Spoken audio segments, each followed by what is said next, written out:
Hey, Justin, Dale Jarrett, the ESPN. You have a copy? Yeah, Dale, loud and clear. Go ahead, bud. All right, Justin, our first question comes from our mailbag. Ed in Scotia, New York asked, with this being your first day race at Charlotte Speedway, what can you expect to be different from the night races you ran here the last couple of years?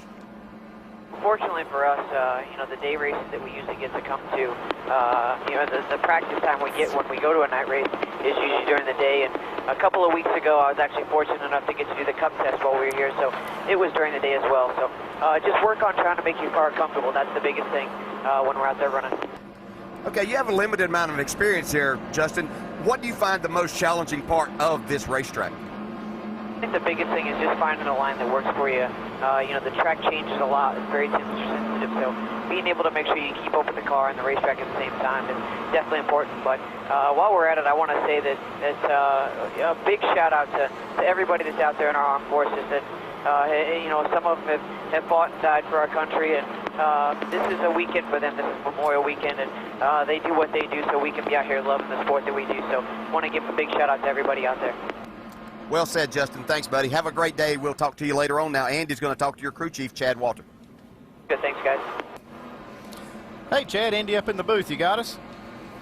10-4, Andy. How you doing today? Hey, pretty good. We were talking about getting started here that qualifying speed's really high. This new tire that Goodyear brought looks like it's a good qualifying tire. Is it going to be a challenge to get it right, do you think? Goodyear really brought a good, durable, grippy tire here.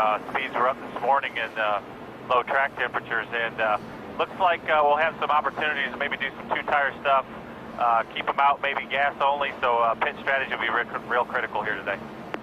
Okay, Chad, we'll be watching. Good luck, and thanks for talking to us. All right, in addition to Justin Allgaier, we will have 7 other high-definition onboard cameras we'll ride with throughout the day, ranging from Trevor Bayne, lower right, will start on the front row, starting position number 2 in that 99 car with the Nationwide insurance camera, all the way back to Brendan Gaughan, just above him, who's going to start back in 41st position. And oh, by the way, center top row, Kyle Busch, winner of 3 of the last 4 of these Nationwide races here at Charlotte. We'll be riding with him throughout the day, too. And our over-the-wall reporter today is Austin, Texas native James Davis, the jackman for Michael Annett and the 15 team, who, appropriately enough, on this Memorial weekend, is a veteran of the United States Air Force who served overseas in the Middle East conflicts. James, thank you very much for your service, and be safe today. All right, some final stories from pit road. Let's go first to Mike Massaro. What do you got, Michael? Well, Alan, speaking with Jamie McMurray's crew chief, Tony Eury Sr., you get a sense of frustration. He told me they feel like they're overdue. They've got good equipment, they've got a good driver, and they should be winning races. Thus far in 2010, however, they've been shut out. Will today be the day they get to victory lane? Well, I spoke with McMurray just after practice on Thursday. He said, since he's been with his team, this is the best they've been heading into a race. Confidence is high, and so is determination, Dave. Mike, because a sponsor wrote a nice check earlier this year, Baker Curb Racing has been able to get the 27 car in all 11 races this year, but only 3 remain, including today. It also allowed him to get a championship-type driver like Greg Biffle, 12 years in NASCAR, 20 wins in the Nationwide Series. They need a new sponsor. Greg's hoping to give another sponsor a reason to come on board this car with a win today. Shannon? Well, Dave, Ryan Newman making his 2nd consecutive start in the #1 James Finch-owned car here today. The team has a very fast car, and they have a ton of confidence, especially considering the fact that they finished 2nd in their first outing together at Dover. Now, speaking with crew chief Mark Reno today, he told me this team right now is only scheduled to race 7 more times after today's race. However, that could all change depending on what Ryan Newman wants to do. They said Ryan is their driver, the guy that they want. If he wants to enter more races, they'll give him the car. Alan? That'd probably be a pretty good decision, too. Some of the numbers on the day, 1.5 track to get 300 miles. If my math is correct, that's 200 laps the distance. Yeah, you got 45 miles an hour pit road speed, and pit winner looks like about 55 to 60 laps on fuel.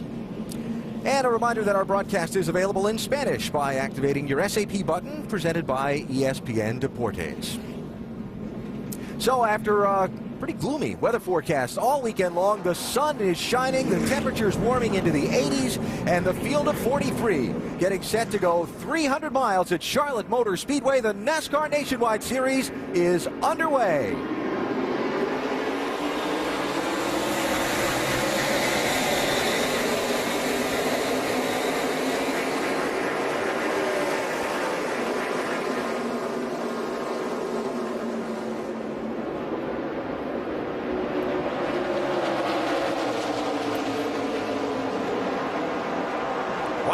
Kevin Harvick in that 33. 3 wide in the first and second corner. Check out Biffle there, the 27th car. He's making some headway. I thought these guys might take it easy and kind of fill this racetrack out a little bit, but no such luck there. They're hard at it on the first lap.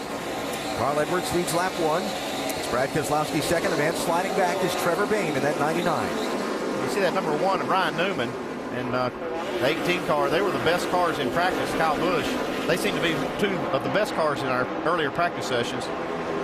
You mentioned Trevor Bayne there. I think that young man's just kind of taking it easy. He knows he has a fast race car, so he just kind of wanted to settle in right here, get himself in position where he feels comfortable right now. His first ever time here at this racetrack, and in a Nationwide Series race from the front row. Yikes. Our in-race reporter there, Justin Allgaier, 3 wide.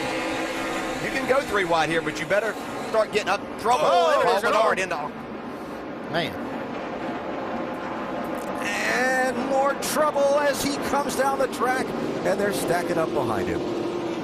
There's Mark Green involved in the 70. 7 car in the middle of that storm. Steve Arpin, his first Nationwide Series race here at Charlotte. And I was thinking as you were talking, DJ, and they went off into turn 1 3 wide with a guy that's never been here before in the middle, that was not a recipe for good things to happen. Mike Wallace is torn up. Yeah. And that's the kind of things when you're racing, you have to know who you're racing around and with. And, you know, they put him in a bad position there. I don't think that Steve Arpin did anything wrong. He was just getting back to the bottom of the racetrack. That was Paul Menard that maybe got into him down on the bottom. Like Paul tried to avoid him, but just caught the left rear. Well, focus on the 3 wide going off into the corner. I'm not sure. It was a contact earlier than that. I didn't see any right there. Yeah, they were just getting down into the corner, and it was just slight contact, but, you know, at 180 miles an hour down into these corners, it doesn't take much. So Mark Green and Mike Wallace tangle in behind. There it is. Yeah, here There's they are. your contact. Yeah, Paul Menard was up there further than I thought he was. That might have been a mistake on Steve Arpin's part there. He should know that car is there, or at least his spotter should be telling him. But It's pretty crowded, though, when they It get is there. crowded, yeah. A lot happening. So just a couple laps into the race, caution is out after Steve Arpin and Paul Menard tangle in turn 1. A couple of others caught up into the mess. We'll come back to Charlotte after this message and a word from our ABC stations.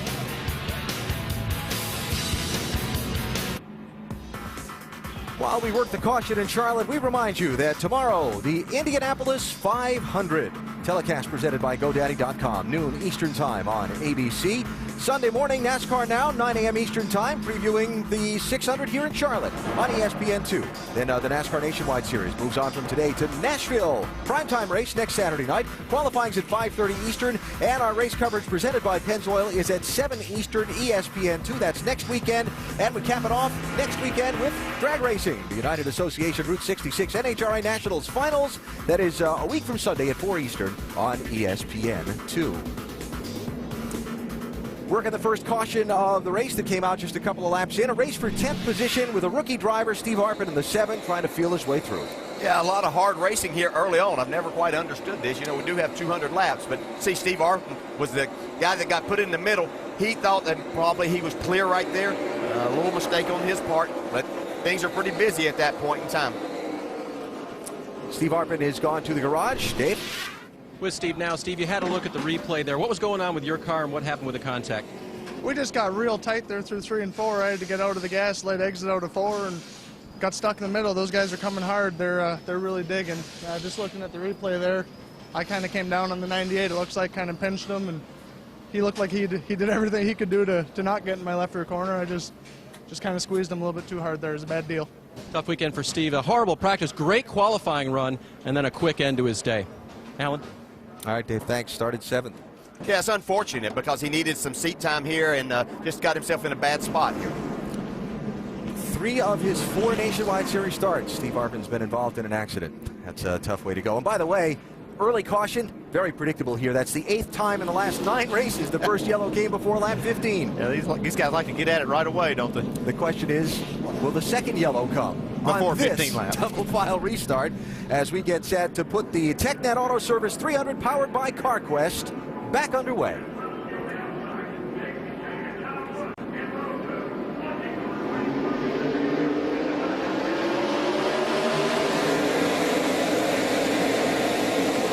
Brian Brian Scott having trouble getting going, and it's going to cause trouble.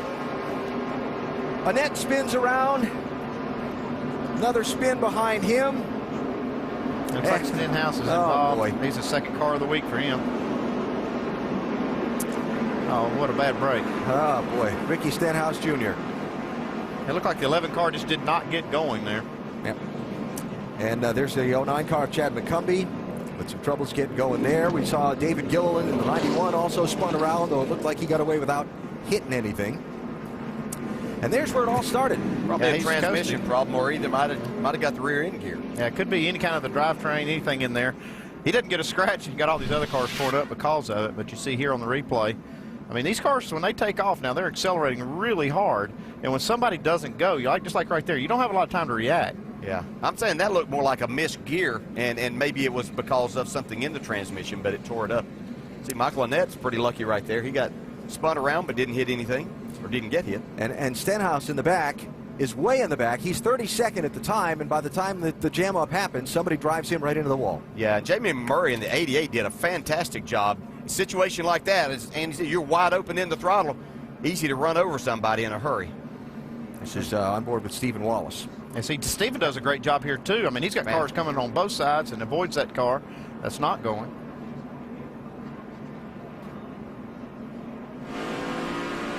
Now, this is where Stenhouse gets wrinkled up, I think. This is with Brendan Gaughan. Oh, yeah. You got it both sides. Brendan Gaughan got a significant amount of damage there on the right side, looks like. That's tough. Those kind of wrecks right there kill me. Yeah, now they got a traffic jam trying to get to the garage. I don't mean to laugh, really, but it just strikes me as funny that we've had so many cars torn up in the first 10 laps of this thing. They got to get them all hauled off to the garage. So, 2 words. Big mess. We're under caution again here at Charlotte Motor Speedway, as some managed to avoid the trouble, but a few others didn't.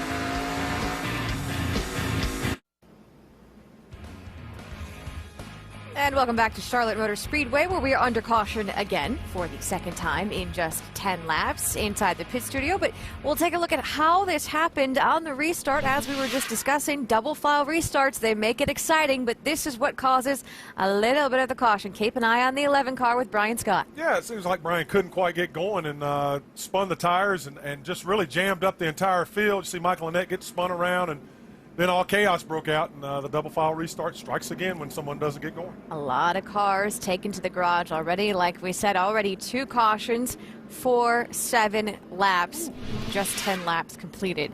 Inside the ESPN pit studio, I'm Nicole Briscoe, along with Brad Doherty, and with us all day today, we have a very special guest, the 2003 Nationwide Series champion, Mr. Brian Vickers. Thank you very much for joining us. Of course, you were supposed to be in the car today. You can't. You're out the rest of the season. How are you feeling? Oh, thanks for having me. I'm feeling fine. I feel good enough that I want to be in that race car, but unfortunately I can't be. I'm going to be the big kicker is the blood thinner. I'm going to be on blood thinner for 6 months. What will happen, Brian, as time goes on? Will you just kind of ease your way back into this thing? Do you know definitely that you're not going to be racing anymore, or is there hope that you will be racing after a 6 month period of time? Yeah, I will be racing after 6 months. Okay. I mean, everything that we know so far, we can't predict the future, but everything we know so far, I'm going to be out for 6 months. Okay. I'll be back at the Daytona 500, and I can't tell you how excited I am to be back at the Daytona 500. It's a good one to come back for. It's a good one to come back for. Actually, I'll probably hopefully be in the nationwide race, on Saturday before the countdown is on to that, and the countdown is actually back on to green, because I think we're going to go back to green finally. Oh, good. Brian will be with us all afternoon, so let's head back upstairs to the booth. Alan Bestwick, please take it away. Well, here's the big question, Nicole. How long will we be under green? Yeah, really. Please, more than 2 laps. Get going. It's been a little bit of a halting start here, but we're going to try again as Carl Edwards will bring this field back to the green. A 3rd time today, he'll lead the field to a green flag, and this will be the 3rd different driver to his outside for the 3 restarts. Yeah, but he has chosen that inside lane once again. This worked very well. He's gotten 2 good starts so far. Casey Kane in the 38 to his outside.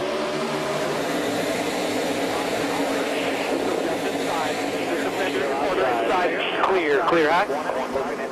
Still all clear. Looking high. Looking high. But the 22 with you now. He's about.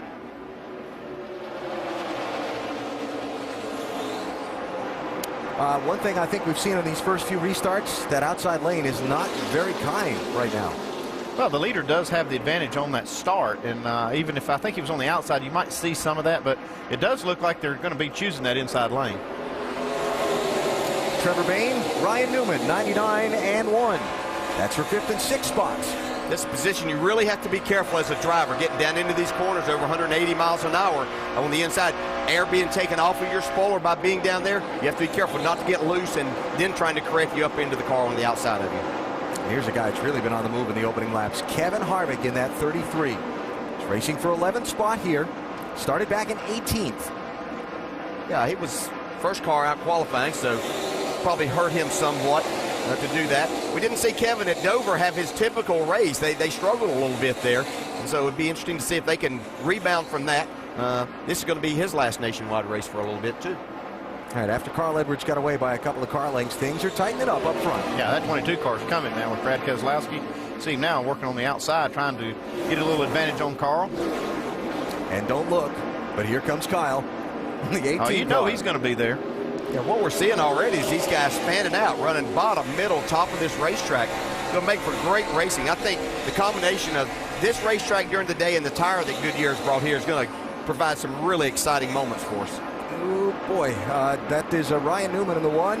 Had Joey Logano tucked underneath him. And speaking of tucked underneath, there goes Keselowski for the lead. And you can see Carl's not going to challenge that move right now. That we're later in the race, he might try to get back to the outside and hold Brad down there. Way too early for that for these guys. So, new leader, Brad Keselowski, Mike. And Alan, he's doing it in a little bit of pain, too. For those folks who are paying attention to Sprint Cup qualifying earlier in the weekend, you saw Brad Keselowski hit the wall awfully hard. I tried to have a conversation with him during pre-race introductions today about how he's feeling. He said he's sore. I asked him what hurts. He pointed to his mouth. He can barely talk. His helmet got jammed up in his face, his jaw awfully sore. Fortunately for him, he's letting his car do the talking for him right now, guys. It's talking pretty well, and as we watch Clint Boyer in the 21 try and come forward on Stephen Wallace in the 66, this for 12th spot. DJ, you ever had that happen? You've been in wrecks at this racetrack where you've hit the wall hard and hurt things and had to come back and race the next day. No, it makes for, a long weekend, and Brad's got 900 miles of hard racing here. This is a very physically demanding racetrack, too. Because of the 24 degrees of banking, it really sets you over in the seat, so he's going to have his work cut out these next 2 days. We see Justin Allgaier trying to make a move on Trevor Bayne. Right behind them, that 32 car, that was the car Brian Vickers was scheduled to drive today. That's Reed Sorensen, with whom he was sharing and scheduled to share that car during the season. Reed now going to take over the races that Brian is not able to be in. Yeah, and Reed looking to take advantage of this opportunity. This race car has run well with Reed driving it. When Brian was driving it, they had opportunities to win races, so Reed's going to try to make the most of this and see if he can get this team to victory lane. You see just behind this group, Clint Boyer now. He started 26th. He's making a lot of headway towards the front. And Allgaier and Greg Biffle there. Yeah, Allgaier 7th. Yeah, really making that bottom side work. You can see Biffle's choosing that higher line. He'll get a nice run off the corner, but Justin Allgaier looks like his car is really working the bottom of the racetrack. Dave, what are they saying about this 12 car? Well, this great battle continues. The 12 car just reported in, a little tight on the bottom, a little loose on the top. Maybe that's why he chose the bottom. Greg Biffle's car has been tight, not cutting the corner. DJ, would you take your car to the top in that case? Yeah, a lot of times you can do that, especially if you want to turn the steering wheel as little as possible, and you can search around, get a little bit of grip there too, and you don't have to turn the wheel as much. Would you take it that far? Man, he is right up against that wall. Hey, Greg Biffle, we've seen, is fearless, and he likes to get up there and hang this thing out, so he's figured out that he can make some more time. You see, now he's going back by Justin Allgaier. Man, that looks like fun. Oh, my goodness. Look at that. That's got to be fun, Dale. Oh, and this place is a blast. When you have a car that you're capable of doing that with, it is so much fun. Make the racetrack a little longer, but it's a blast to do. And 3 wide behind them, that's Harvick and Sorensen and Bayne. The 32 is starting to move to the front, but I don't know if 3 wide is where you want to be. I'll tell you, Brian is one of those I've seen up against that wall, too. Exactly what I was going to say, Andy. You can speak well to that, can't you, Brian, getting up there against the wall? I tell you, you said it best, TJ, is, when your car's not handling, you can really find a lot of grip up to the wall. You see a lot of guys really running up there tight, and and they're looking for clean track, you know, something that's not too rubbered up, where there's still a little bit of grip left. But you got to be careful. You chase clean track too far, and you're going to be right in the fence. Hey, Brian, do you have to change your driving style as far as where you let off the throttle, get back on the throttle, and going up top? Yeah, you really do. I think you have to change the way you drive the car a lot, and you really have to adapt to the car as well. And you have to pace yourself. You have to be very cautious. It's like racing at Darlington every lap. As that car starts to give up grip, if the tires start to go away, you have to know that. And if you go in there just a little bit too hard, you don't get a little tight or get a little loose, you'll hit the wall. And you know, and that's the key to running up top, is being able to make those minor adjustments as the race goes on and as the tires wear. Brian Vickers, former NASCAR Nationwide Series champion, joining us in the pit studio as we watch the 32 car run at the moment in 9th position. Out in front, Brad Keselowski, the only driver currently running in the top 5 without a Nationwide Series win at Charlotte. He is the series championship leader. You're watching ESPN on ABC.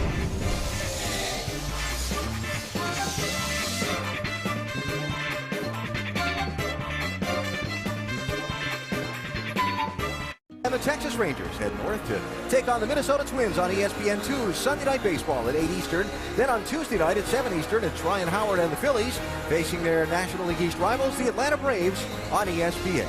Major League Baseball, ESPN and ESPN3.com, Sunday and Tuesday. And here at Charlotte Motor Speedway, riding along with a young man who started on the outside of the front row, Trevor Bayne. And Dave, he's slipped all the way back to 14th. Well, the biggest word that he's used to describe that race car is N-U-M-B, numb, and that means it will not turn. And so while everyone was moving forward, he was moving backward, hoping for a caution flag and a pit stop here early on. Now, the last caution flag was brought out, unfortunately, by a multi-car incident involving Brian Scott. Brian's with us now. And, Brian, it looked like some sort of a slow restart. What was going on with your car? Well, during practice, we had a transmission problem. Some of the transmission bolts were left loose. They worked themselves out, and, you know, I felt something when I pulled out on the racetrack during practice, and the transmission was moving around. Came in, they figured out the bolts came loose. They put new bolts in. But unfortunately, in NASCAR, you have to prove beyond a reasonable doubt that you have a problem with your motor or transmission or something significant. You can't just change something. And it was questionable. I felt pretty uneasy about the transmission, but we couldn't prove it that it had done any damage because we ran after that. And, you know, when you run things as hard as you run here in NASCAR, you're going to test the breaking points of things. And unfortunately, we found the breaking point in our Levine Children's Hospital Toyota today. And we had a really fast car, and I was really looking forward and really excited to represent the kids in the hospital. And I hate that this happened, but, you know, unfortunately, mistakes can ruin your day. Tough day for Brian Scott, Alan. Yeah, Brian, part of a whole parade to the garage in the early laps, all but 2 of them. Because of the accidents we had in the first 7 laps of this race. 2 wrecks. You've got Danny O'Quinn, Dennis Setzer, Brian Scott, Ricky Stenhouse Jr., David Gilliland, Josh Wise, Steve Arpin, Mark Green, and Mike Wallace, all in the garage, and all but 2 of them because of the 2 wrecks. I guess they heard how difficult this track was in the daylight. They just said, we don't want to be a part of that. Watching Jamie McMurray running here back in 12th position. Mike? And Alan, talking with his crew chief, Tony Eury Sr., before the race, he told me the biggest challenge today, keeping the car turning, and that's exactly what they're experiencing so far. McMurray saying he can really charge the entry, but starts the push in the middle of the turn. Shannon?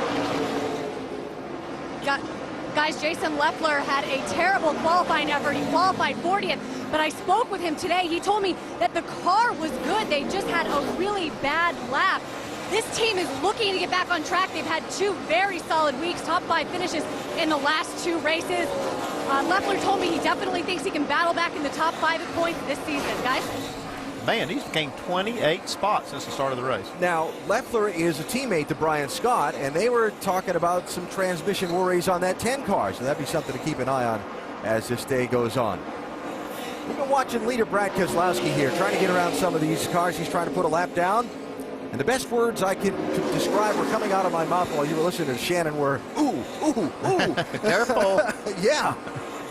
Yeah, you can see a lot of cars really struggling, and you get in a situation like this, Brad's doing a great job right here of just being patient and not trying to push the issue. He doesn't want to make these guys make a mistake right in front of him and kind of take him out then. Yeah, you see on the right side of the screen, Greg Biffle goes by Ryan Newman. Ryan slipping back a little. See Casey Kane here. Yeah, as while Keselowski was going through that traffic and we were covering some of these other stories, Casey Kane got up into 2nd place around Carl Edwards, and in this lap traffic has erased a 1.5-second deficit to that 22 car. Yeah. Brad's been careful trying to get by these lap cars. You know, Casey's car's been fast too, though. This is his opportunity to make up a little ground. Heard the story on NASCAR Countdown of Casey's visit to Fort Hood in Texas and racing for the Soldiers this weekend here in Charlotte and again at Daytona, 4th of July weekend.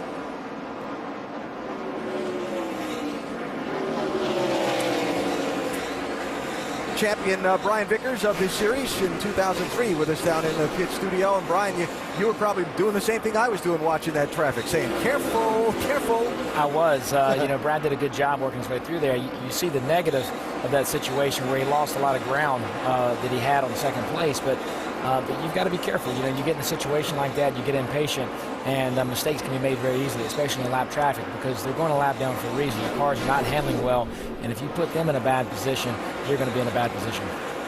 And you see Justin Allgaier right here passing Kyle Busch. Now, Justin's got a good car, but Kyle's he's struggling a little bit in this run. Yeah. Anytime you can be passing Kyle Busch, though, it's a good thing. You got to know that you're somewhere close from. But really impressed with Justin Allgaier and this race team. This car is really moving forward. Looks like it's hooked up. And I've seen him run the bottom and the top. That's 5th, 6th, and 7th you're looking at right there. Now back to that lap traffic thing just a minute. Brian and DJ, what are you expecting the lap car to do? What lane are you expecting him to give you?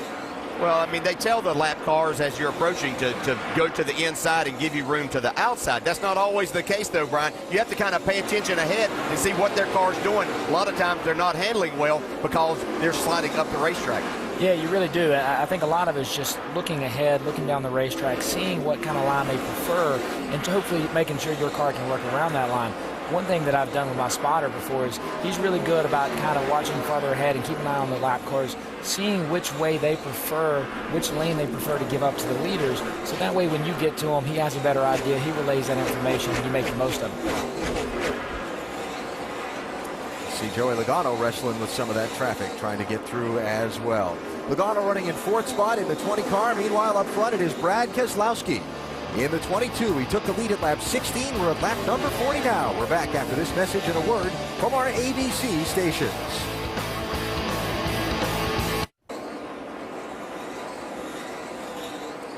It is the TechNet Auto Service 300 powered by CarQuest for the NASCAR Nationwide Series. Charlotte Motor Speedway on a nice and sunny Memorial Weekend afternoon. After kind of shaky weather forecasts all week, Mother Nature has very much cooperated, and Brad Keselowski is enjoying the conditions more than anyone. He's opened up again a 1-second lead. Look at this race for 3rd spot. Look at this. This is what I love about daytime racing. Look at this big run that Biff gets on the top. Wow. Passed them both. 5th to 3rd, no problem. You can see how that move right there just powers you down the straightaway, too. I'm not believing that. Look, he pulled those guys 6 car lengths down that straightaway. So Greg Biffle to 3rd, Justin Allgaier through Joey Logano to 4th. Logano in the 20 back to 5th. And off of turn 4, Kyle Busch slowing.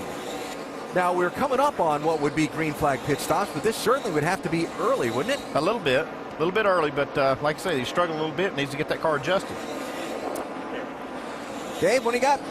Alan, 7 laps ago, Kyle came on the radio and said, right front feels funny. That's when the crew leapt to attention, thought he might come in right then, but he stayed out for another 6 laps, and then he brought the 18 car in. It has been tight. It has been possibly abusing that right front tire, and Kyle felt like they needed to come in. They pull a spring rubber from the left rear, try to make that car turn better. Yeah, they need to get that thing adjusted, and like I say, that's the good thing about having a veteran driver like Kyle Busch. He said, hey, I don't like what we've got. We need to fix it. And you're Jason Ratcliffe, his crew chief. Kyle says, hey, you bring it right now. Yeah. There you go. So now, let's just set the perspective for Kyle Busch. He just needs this thing to run green till everybody else pits, and then he's right back in the hunt. Yeah, they took a little extra time on a green flag stop to get that rubber out of there, so they must have had a real problem, a little bit more to take, probably just a second and a half, 2 seconds more. We'll check on where Kyle falls back into the scoring line here in just a minute while we watch. Oh, no. Kyle Busch. Now it doesn't work in his favor. No, this is not good. Too fast exiting. Kyle Busch will have to do a pass-through penalty on pit road. Yeah, it was one thing to make an early green flag stop, but to get a penalty now, this will be a lot harder to dig your way out of. Although if they'd have somebody that could do it, it would be Kyle Busch and this team, but it's not what they are looking for. What NASCAR's telling us is that in the second to last segment on pit road, He was timed at 50.44 miles per hour electronically. That's barely over. You're only allowed 50 miles an hour, so he'll be coming in to do a pass-through penalty in just a minute. So Kyle right now is 31st place, a lap down. Doing the pass-through penalty is going to put him 2 laps down, and now he's going to have some work to do.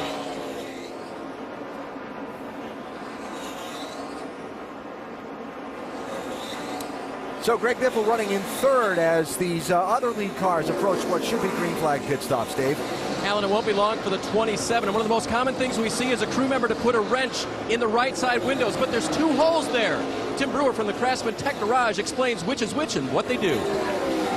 When you see a crew member come over to the right side of the car to make an adjustment, when he's up here at the top of the window, he's actually adjusting the wedge in the race car, changing the weight distribution from the right front to the left front. But when you see him back in this area right here, he's actually adjusting the track bar. And what that's doing is lowering the track bar, enabling the car to be tighter through the center of the corner and off.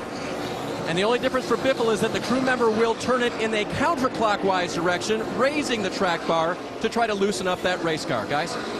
Yeah, it works both ways. If you can get that track bar higher, it'll definitely free the car up. So some things to watch for on this upcoming round of pit stops. There's Kyle Busch making the pass-through penalty. So we'll see after the cycle of pit stops, really, if it stays green, we'll really see where this puts him in line. We won't know for maybe 10 laps or so. Yeah, the one thing that could really hurt him is to have a caution flag right now, because he'll have all of that distance now. It'll have to make up. These cars now making green flag pit stops. You see the 10 cars in, Shannon.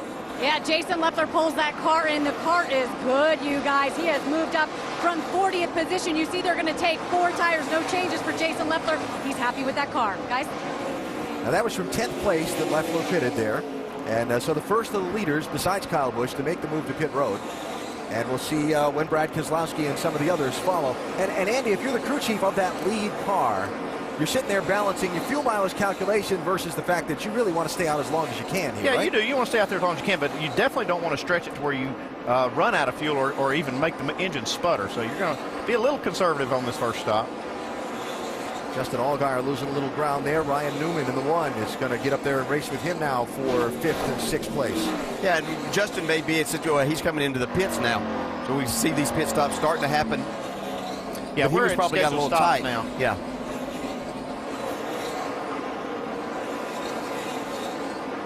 So Allgaier will give up the 6th position for his pit stop. You watch his teammate continuing to lead the race on the right, Brad Keselowski, and Dave Burns covers the 12th stop.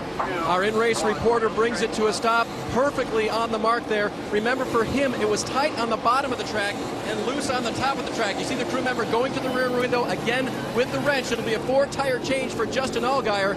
Again, trying to make basically 2 adjustments on it. Oh, the little trouble on the front there, trying to get the lug nuts on, and he pulled away just a little bit too soon and fell off the jack. And so now they've got an issue jacking it back up and try to get that left rear on. They do, and then they get away from pit road. Shannon. Well, down right now, Kevin Harvick. This team cannot wait to get out of the month of May. They said these tracks are the worst for Harvick. He says he needs more grip right now on the racetrack. 4 tires for the 33 car. He's down and away, guys. And the leader, Brad Keselowski, comes on to pit road.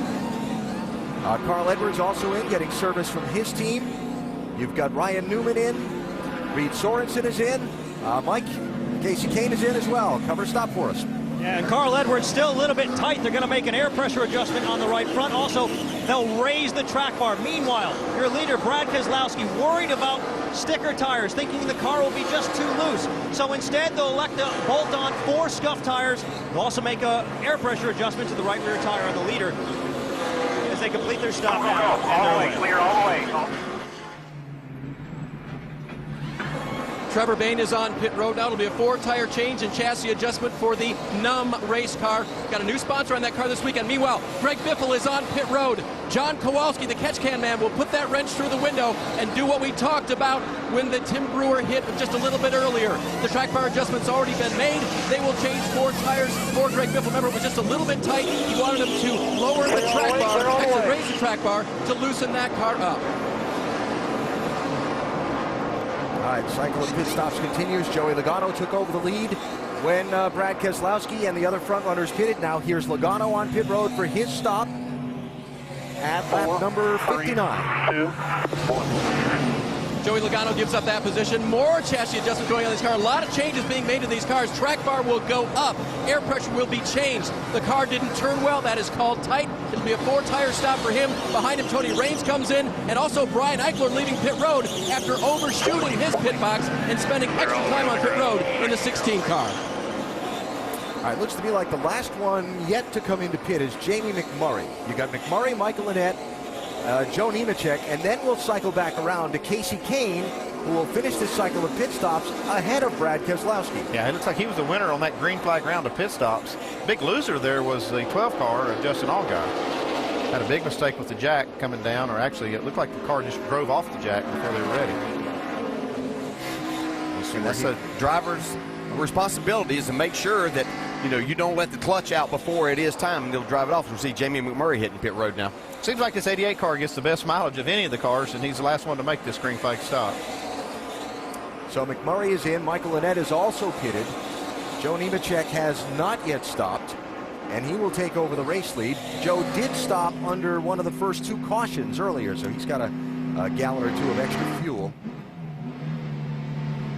And now Joe Nemechek heads to pit road as well. Mike, 88 stops. And McMurray over the radio to his crew chief, Tony Eury Sr., saying it's just the way it was in practice. Very tight. They're going to make a 4-tire change, also make an air pressure adjustment and a chassis adjustment, trying to free that car up. Cloud cover now encroaching on the speedway. That may change things. That's not what Jamie McMurray's hoping for. Before the race, he told me, as long as the sun stays out, we'll be okay. So that hands the lead now to Kasey Kahne as the cycle of pit stops concludes. And Kasey has put himself a little bit of a gap on Brad Keselowski. Check it as they come through the line of the scoring cycles out. How about 1.9 seconds with Kasey Kahne now ahead of Keselowski. And in the meantime, Kyle Busch cycled back in the pack because of his speeding penalty. We'll check on where he runs when we come back to Charlotte Motor Speedway.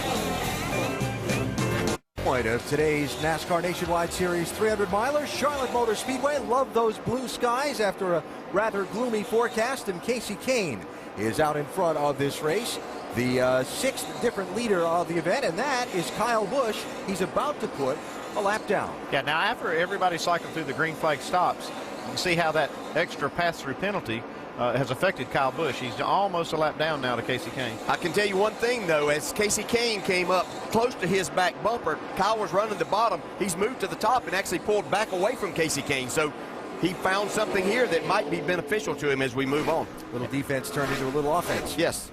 Now, we've seen Greg Biffle use that just real to his advantage. He's in 3rd place right now. His car's really fast. Now, Kasey Kahne in that 38 since the pit stop has yarded Brad Keselowski. He's added 2 seconds to his lead since the pit stops. Meanwhile, this 12 car of Justin Allgaier, after the problem we saw in the pit stop a minute ago, has fallen a little bit farther back into the field, and he's now running in the 11th spot after this happened on the pit lane.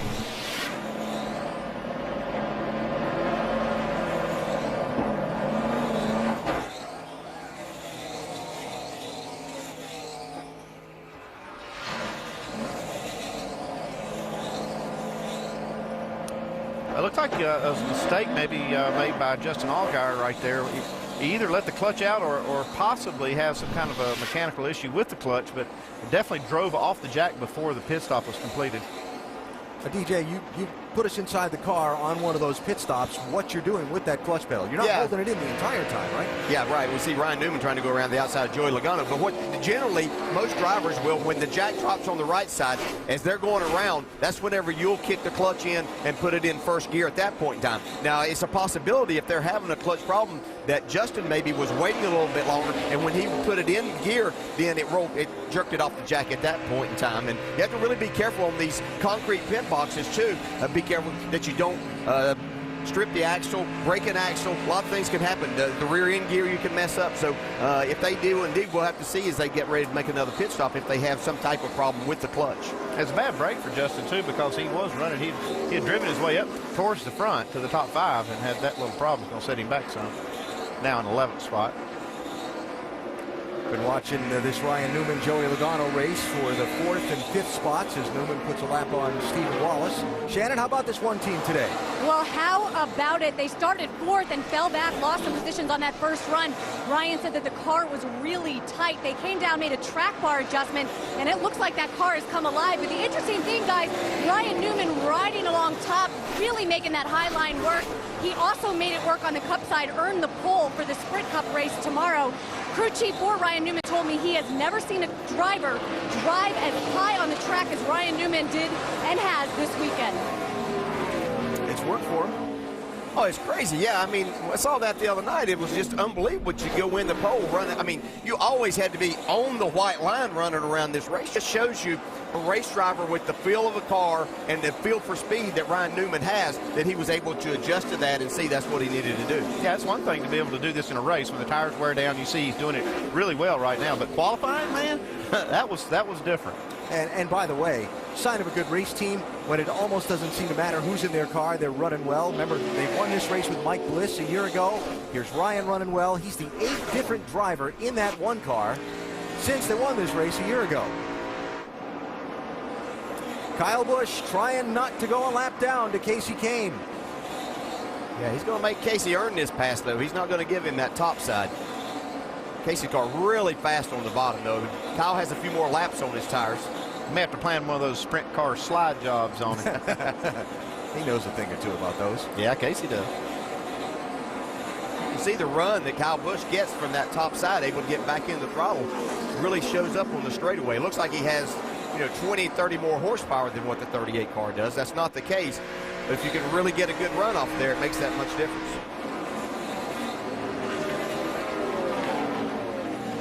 So, Dave, they pitted that 18 car early in the green flag cycle because Kyle felt something up at the right front corner. What are they saying now?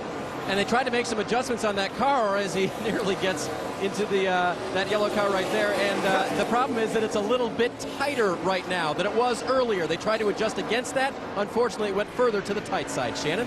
Well, Kasey Kahne started this race. He was tight. They made an air pressure adjustment on the last pit stop. And now he said the car has gone to the free side. Speaking with Kasey before the race, I asked him what he thought about this track. Obviously, he's had so much success. He said, on the Cup side, I have figured it out. I struggle a little getting the handling down here on the Nationwide side, but guys, I don't think he's struggling today at all. Now, Shannon, there aren't many times you can say Kasey Kahne has struggled at Charlotte Motor Speedway, right? He's got 3 Sprint Cup points race wins here. He's won the Sprint Cup All-Star race. He's won one of these Nationwide Series races. He does okay here. Yeah, he does pretty well, but it really fits his driving style well. And I think it goes back to his sprint car days where he drives it with the throttle. He doesn't overdrive the corner getting in, but he'll be back to the throttle early and really driving the car around and making the straightaways longer. And I just want Dave Burns and everyone else to know that when Dave was saying, ooh, when that 38 was running up on the 04 lap car, Andy about fell off his stool up here in the booth, too. Kasey Kahne out in front of Brad Keselowski by 7 seconds. He's doing okay.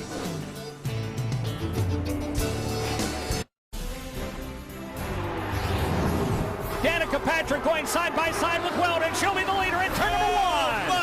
All is right with the world. Danica Patrick leading the Indianapolis 500. Certainly be told from days to come. Expect more drama and excitement when the Indianapolis 500 returns on ABC Sunday, May 30th.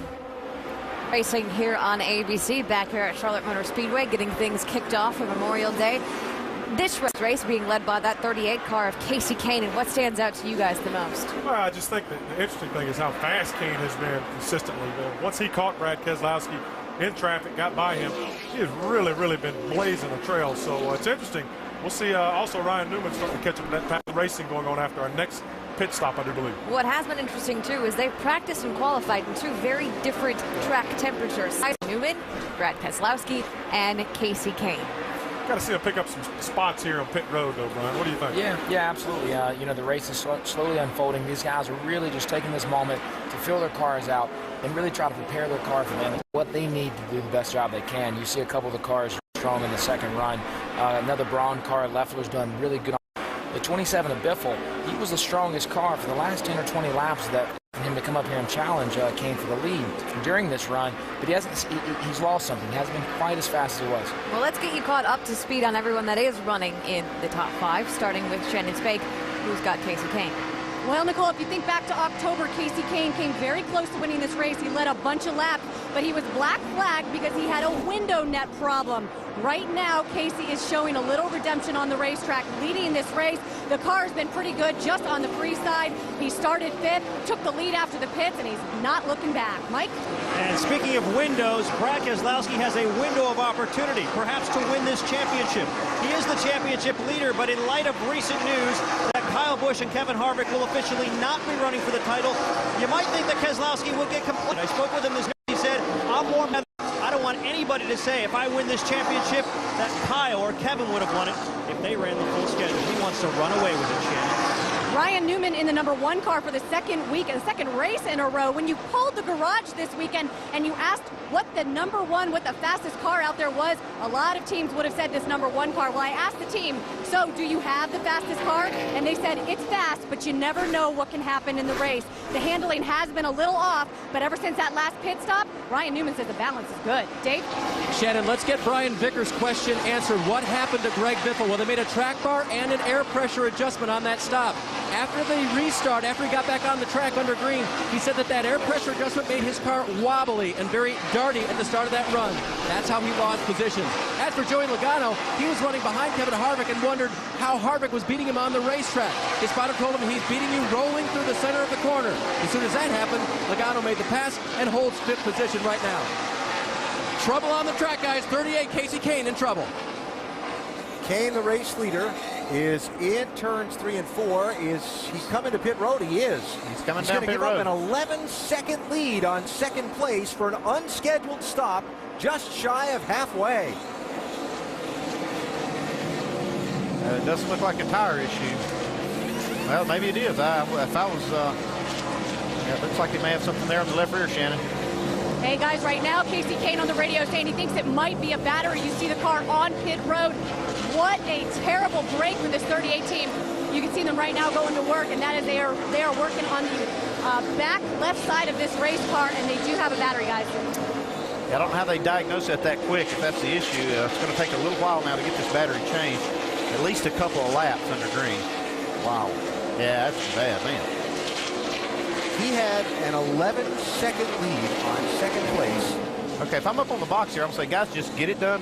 Just be deliberate. Get this thing done. If you lose a couple laps, even 3 laps, we got a fast car, and it's only about halfway through this thing. So, you know, our day's not over with. If we can get this thing done and get out of here.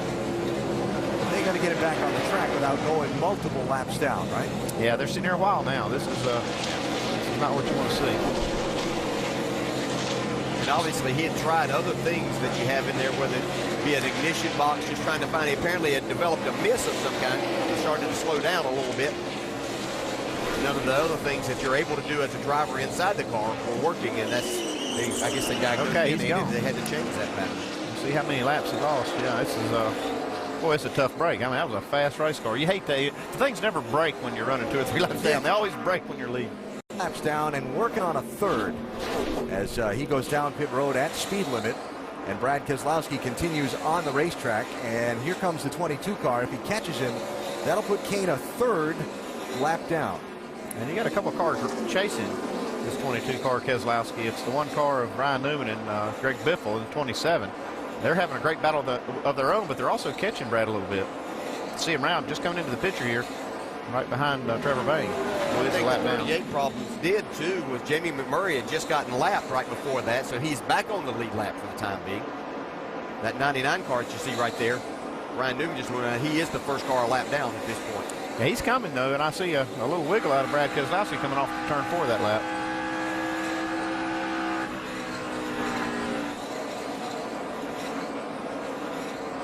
Trevor Bayne had a great qualifying run in the 99 car, and he's really struggling with his race setup. You know, that 22 car in the first run of the race was so strong, and it had himself built up that big lead, right? Second segment of the race, there went Kasey Kahne. saw Biffle right there. I'm not sure he didn't get into the wall that time. I think he caught a piece of the wall there. If he didn't, he couldn't have put a piece of paper there. You know, we saw a little of this from the 22 car at Dover. They started out that race extremely strong. After the first pit stop, then they got really, really loose and had a hard time catching up. They came back and made a 7th place finish out of it after Brad had spun out. So, but you're right, Dale. At Dover, he dominated a part of that race, and then all of a sudden, he really wasn't a factor. And while we are watching Greg Biffle here, let's see if he did catch the wall a minute ago. This is down in the middle of turn 3 and 4. Yeah. Yep, he definitely got a good piece of it. You're exactly right, Andy. You keep messing around up there. It only takes your margin for error is so small. And while that's going on, this is for the lead. Ryan Newman has run down Brad Keselowski in traffic, and he's going to go after him right here. You can still see Biffle right behind him, not too far. He's not lost a lot of ground after hitting that wall.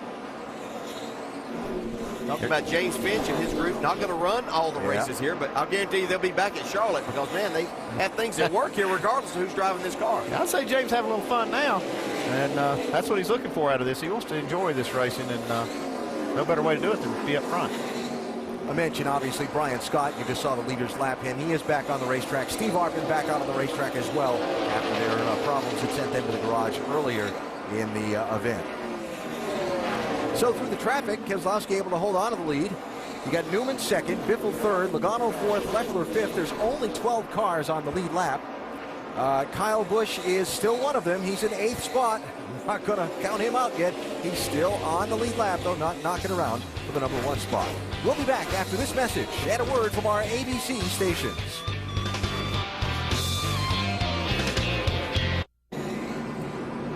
Welcome back to the NASCAR Nationwide Series at Charlotte. Make sure to go to NASCAR.com for all your latest NASCAR information. You will notice the pace car is in front of the field. Caution for the 3rd time in the race for debris in turn number 3. And that will give Trevor Bayne in the 99 car the Aaron's Lucky Dog free pass. He was the first guy lapped down, 13th position. He'll get sent around the pace car in a little bit and get back on the lead lap.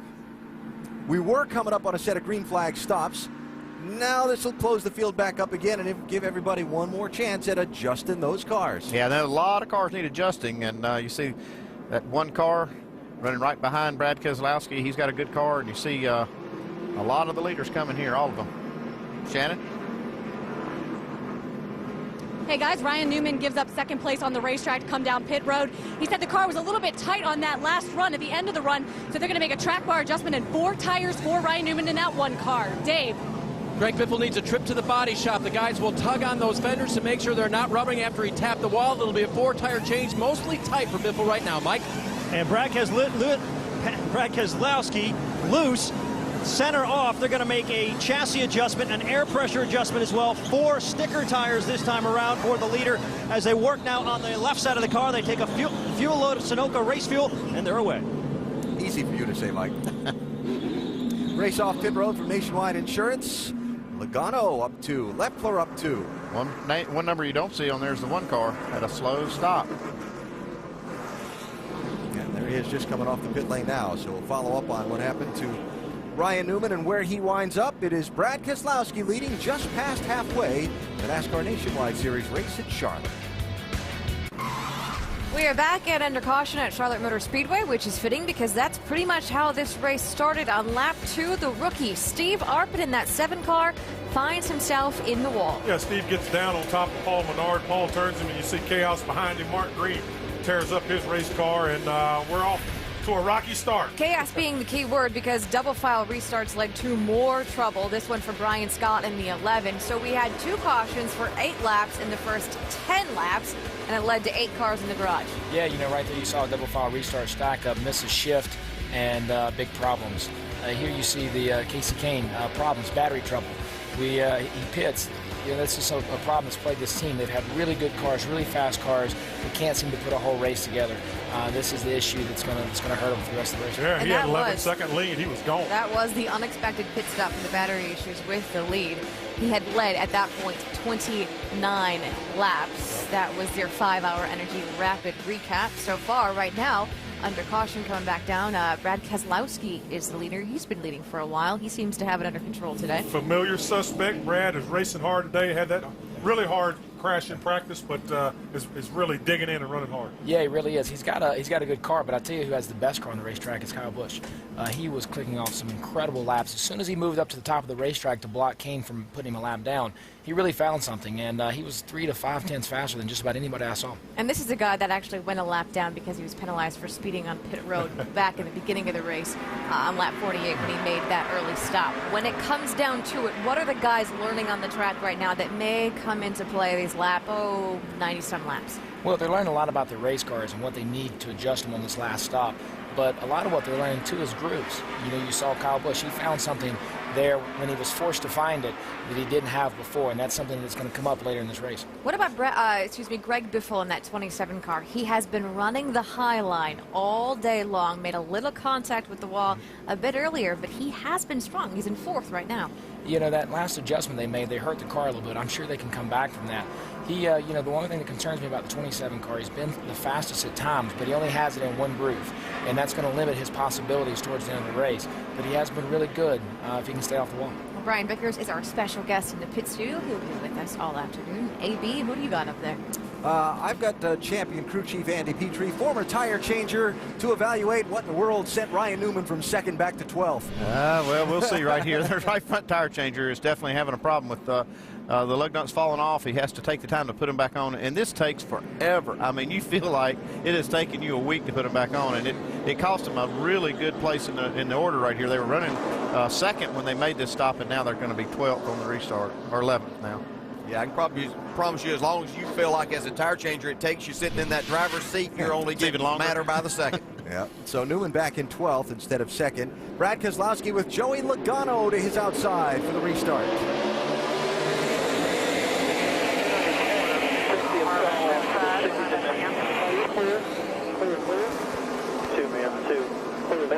Middle three. Up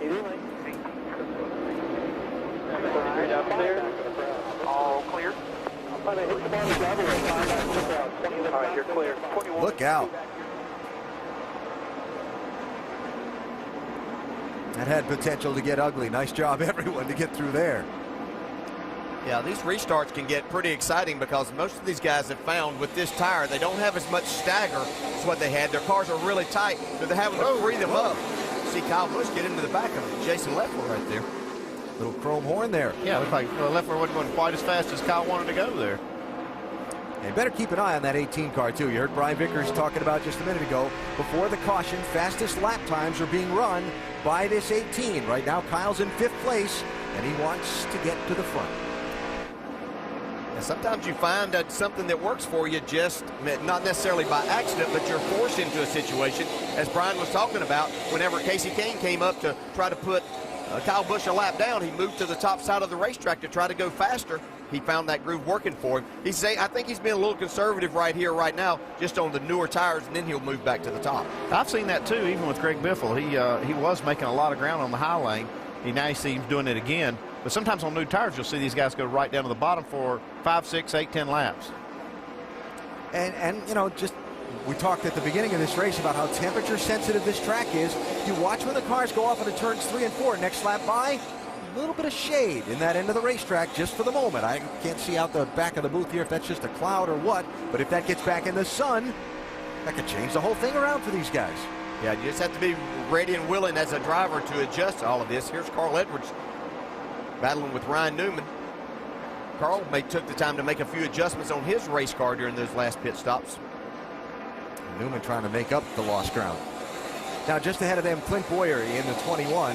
Announcement made by Richard Childress Racing that their sponsorship agreement with Zaxby's has been revised. Clint Bowyer is going to run another 8 races in this 21 car with Zaxby's sponsorship. Scott Riggs is going to run a couple. And now the Childress team looking for a primary sponsor for this car for a number of races for later this year, as Zaxby's will go to an associate's role for that car. Remember, John West Townley was the driver for that car at the start of the season, and his family has a relationship with that company. Guys are racing hard right there. Man. Got kind of close coming out of turn. I think Newman's got the better car. Now he gets the advantage off turn 2, but boy, it was getting a little dicey there. Justin Allgaier part of that too, and made a nice run up into the top 5 during our first run. And on the left side of the picture, this for the lead Joey Logano trying to get underneath Brad Keselowski.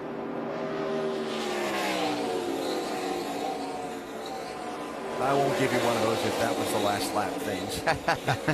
Because I don't know who led it if that was the last lap. That was close. We've seen Joe Logano do a nice job of those guys adjusting on this car. He wasn't the best in those first 2 runs, but obviously they've made this car a lot better and more competitive for him. He's ready to go to the front. That's one of the things I've liked about him, that you see, he really does get his car better and better and better as the race goes on. And so he's got a good feel for it, and he's communicating it well to his crew chief. And through. So Joey Logano going to lead this race at lap 115. Dave, he's out in search of a W. Yep, and teammates may help that effort today. Crew Chief Kevin Kidd told Joey after that pit stop before they went green, I got a good feeling about the direction we're going because it helped you a little bit earlier, and the 18, your teammate Kyle Busch, was doing the same thing, and he was the fastest during that last session. Brian Vickers isn't the only one who saw that. Crew chiefs up and down pit road knew the 18 was good. Kevin Kidd, the 20 crew chief, has privy to the information that got him that way. So Logano out front for the second time today. Led a couple of laps during the exchange of green flag pit stops earlier, back around laps 58 and 59. So Logano, Keselowski, Biffle, Leffler, and Kyle Busch, your top 5. Brian Newman up to 8th. Kasey Kahne, he's got a lot of work to do after dominating the race earlier. We'll come back to Charlotte in a minute. You're watching ESPN on ABC. The Memorial Day weekend, always a huge one in the motorsports world, especially in Indianapolis, with the running of the 94th Indianapolis 500 for the Eyes on IndyCar Series. Our telecast presented by GoDaddy.com on ABC starting at noon Eastern Time tomorrow. Weather forecast is great.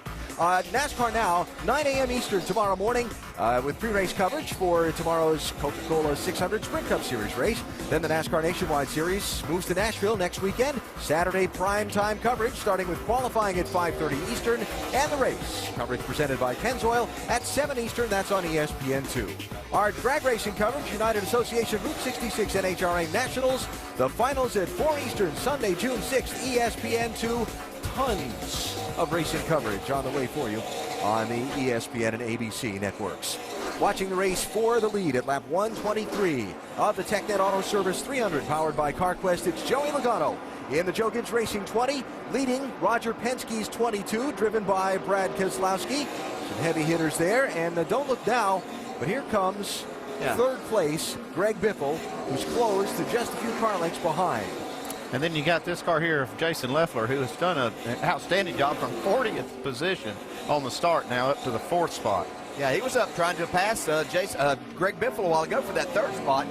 Biffle kind of got on it again, got his car righted. Now Biffle's up there going to try to go for the lead here shortly. Riding that rim is Greg Biffle in that 27 car. He's got something dragging around. It looks like on the radio antenna of his car. Is that maybe a windshield tear off? Came off another car? Yeah, they got these clear shields they put on the windshield, and they can tear them away. It's like somebody's came off. I don't know if it was his or somebody else's, but it's stuck on an antenna. If he keeps running like this, everybody's going to want one. Yeah. Yeah, I don't know if it's helping or hurting. It looks like it's doing pretty good. Somewhere, somehow, back inside this racetrack, there's some crew chief somewhere saying, I wonder if that's good for downforce. They'll be trying that in the wind tone the next time we're there to see exactly what it does. But Biffle is on the move. Remember, this guy hit the wall not long ago before we made these last pit stops. Just lost it. Whatever it was came off his roof. Yeah, let's see if he still runs this fast the next lap. Yeah. So he's up to 2nd spot, riding the rim around this racetrack. The old Richard Petty line. Here we go, man. Look at this. Joey Logano's going to say have it. How about that? And what a story it would be if this 27 car could win the race today. This is the Baker Curb Racing Team based out of Nashville. The sponsor that they have on the car basically has to come off the car after this weekend. A change in regulations governing the advertising of smokeless tobacco means that the sponsor of this car can't sponsor this car anymore after the 1st of June. So their sponsorship deal comes off. Greg Biffle's last race in this car scheduled for today. Unless they find some more sponsorship, they're going to run the next few races. They say they've got a lot of things in the pipeline, but in this economy and in this day, it's great to have a lot of them in the pipeline, but it's nothing until you've got the check in hand. Yeah, a win today would probably go a long way towards helping solidify some of those. We can only hope, because they've really done a nice job of putting this race team together. That high line Greg Biffle's using's got us all up here watching very carefully. Brian Vickers down with us in the pit studio. Brian, is he afraid of slipping when he's that close to the wall? I can promise you it's on his mind, but he's found a lot of grip up there. And what they did to the car in the last run, they got it back out of him. He's putting down some really good laps. You made mention earlier, him going to the bottom and then going back to the top. When you're on new tires and everyone has a lot of grip, it's hard to make up ground when you're covering more distance up top. But as the tires wear and those guys on the bottom start getting tighter and tighter, that's when you see Biffle's car get better and better on those long runs. It really carries a lot of momentum up top, even on old tires, and it's making a difference right now. Logano not willing to give that up.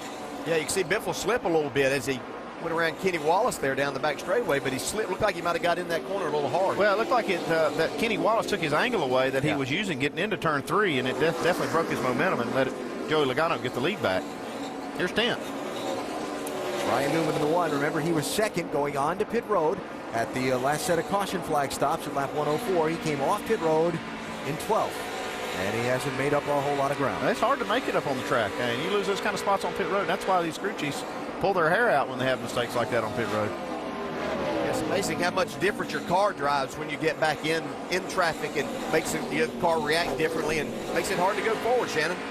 Yeah, the team came over the radio and said, shake it off, guys, but we cannot let that happen again this race. But, guys, we have talked about 2 tires, 4 tires, track position. Listening in on the radio, it sounds like there may be some gambling going on down here in the 1. They are thinking about maybe taking 2 tires on the next pit stop. Yeah, they may have to think about that now because they're not able to drive back up to the front. You know, they don't have a lot of time left, so they're going to have to try something to try to get that track position back.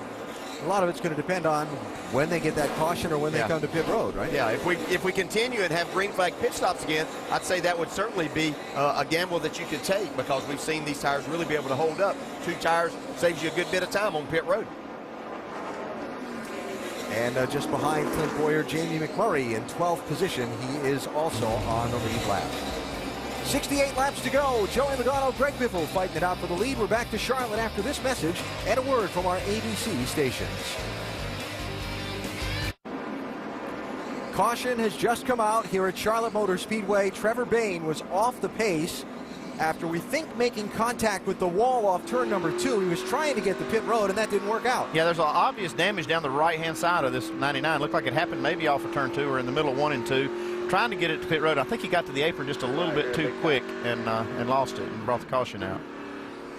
So yellow for the 4th time in this race. He was 13th, Bayne was, and the last car on the lead lap. Remember, he'd gotten the lucky dog at that last caution back at lap 104. See if we can see what happened here.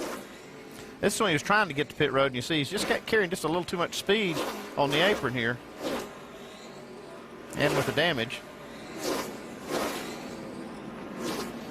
That looked a little weird, though. Definitely did, yeah. By the time he got to there, he should have been able to save it. Now, this is going into turn 1. Okay, definitely got the wall. Yeah, quite a few times there. As Andy said, a lot of damage to the right side. So, as mentioned, Trevor was 13th and on the lead lap at this point, and here come the leaders to pit road for stops at what will be lap 139, Shannon. Alan, Jason Leffler says the car is good. No changes. 4 tires only. Dave. 7 car of Greg Biffle was running in the second. Greg Biffle comes in for 4 tires on his pit stop. Joey Logano talking about 4 as well. They said this may be the last time we stop. Good change last time. Same thing. Track bar up. Mike. Prior to the last stop, Brad Keselowski real loose. This time, though, the opposite condition. Very tight. 4 tire change in Sunoco race fuel. Brad Keselowski away. Kyle Busch. Wow. How about that 18 team? 4 tires, too. Talked about it being hard to pass people on the track. That's the way you do it. Yes, sir. So, Kyle Busch, winner of 3 of the last 4 here, is first off pit road with 61 to go. All right, as we cover the NASCAR Nationwide Series at Charlotte, make sure to go to NASCAR.com for all your latest NASCAR information. 4th caution of the race brought out. when Trevor Bayne spun on the apron of turns 3 and 4. Kyle Busch comes off the pit lane as the new race leader. And the caution flag giving Brian Eichler, the Aaron's Lucky Dog, free pass. The first driver a lap down, so now he comes back onto the lead lap in 13th spot in his first drive for Roush Fenway Racing in this number 16. Yeah, doing a nice job today. He's looks like he's kind of settled in, made his car what looks like a little bit better with each time they've been able to adjust on it. So let's talk about Kyle Busch picking up 3 spots on pit road there just a second ago, Andy. Kyle Busch got one of the best pit crews on pit road. And you see right here, the tire changers are really getting it done. I mean, they beat Logano's team by a second on the right side, and you can see a few tenths on the left. And that 13-second stop is what gained him those 3 spots. And man, that's critical at this point. So Kyle will be to the inside of Joey Logano for this restart. Joe Gibbs Racing's won 5 of the last 6 Nationwide Series races on 1.5-mile tracks. And there are 2 guys on the front row for a restart with 58 laps to go. No surprise. No surprise. They might have their work cut out for them here today, though. Keselowski has a fast car. Biffle's shown that, so should be a lot of fun to watch. Can they make it from here, Andy? Well, it's going to be tight to make it from here, but they possibly could with some cautions. But don't forget, now Biffle and Logano have a little history, too, so yeah, might see a little hard racing between these 2.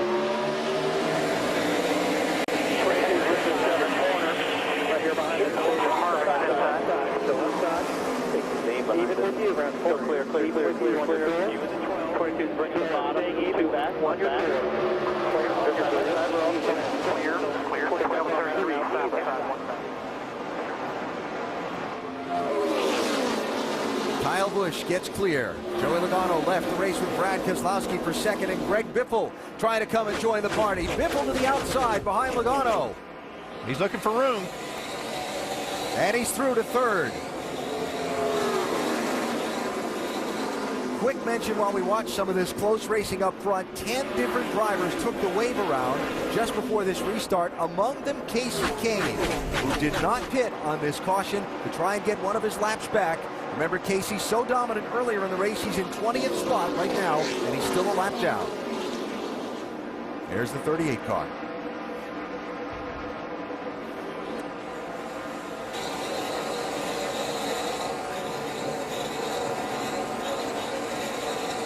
So Kyle Busch just joining us. Remember, way back at lap 48, he dove onto pit road, short pitted under green, felt something funny with his car. They made the green flag pit stop, but he got busted for speeding exiting the pit lane. He had to come back down for a pass-through penalty.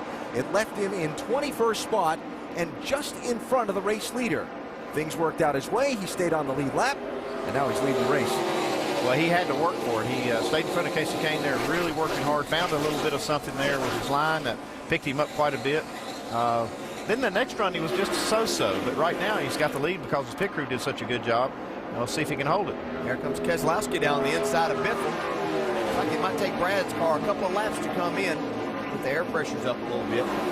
Talking about Kyle Busch, I was like, Andy, looks like they might have made another adjustment on that car because, as you said, I mean, he was about a 4th place car in the last round. Yeah, and that's one thing they're really good at, too. They do keep adjusting on that car. Even if they're leading the race by, 4 or 5 seconds, they'll make changes on that car every stop because Kyle's so good at giving them feedback.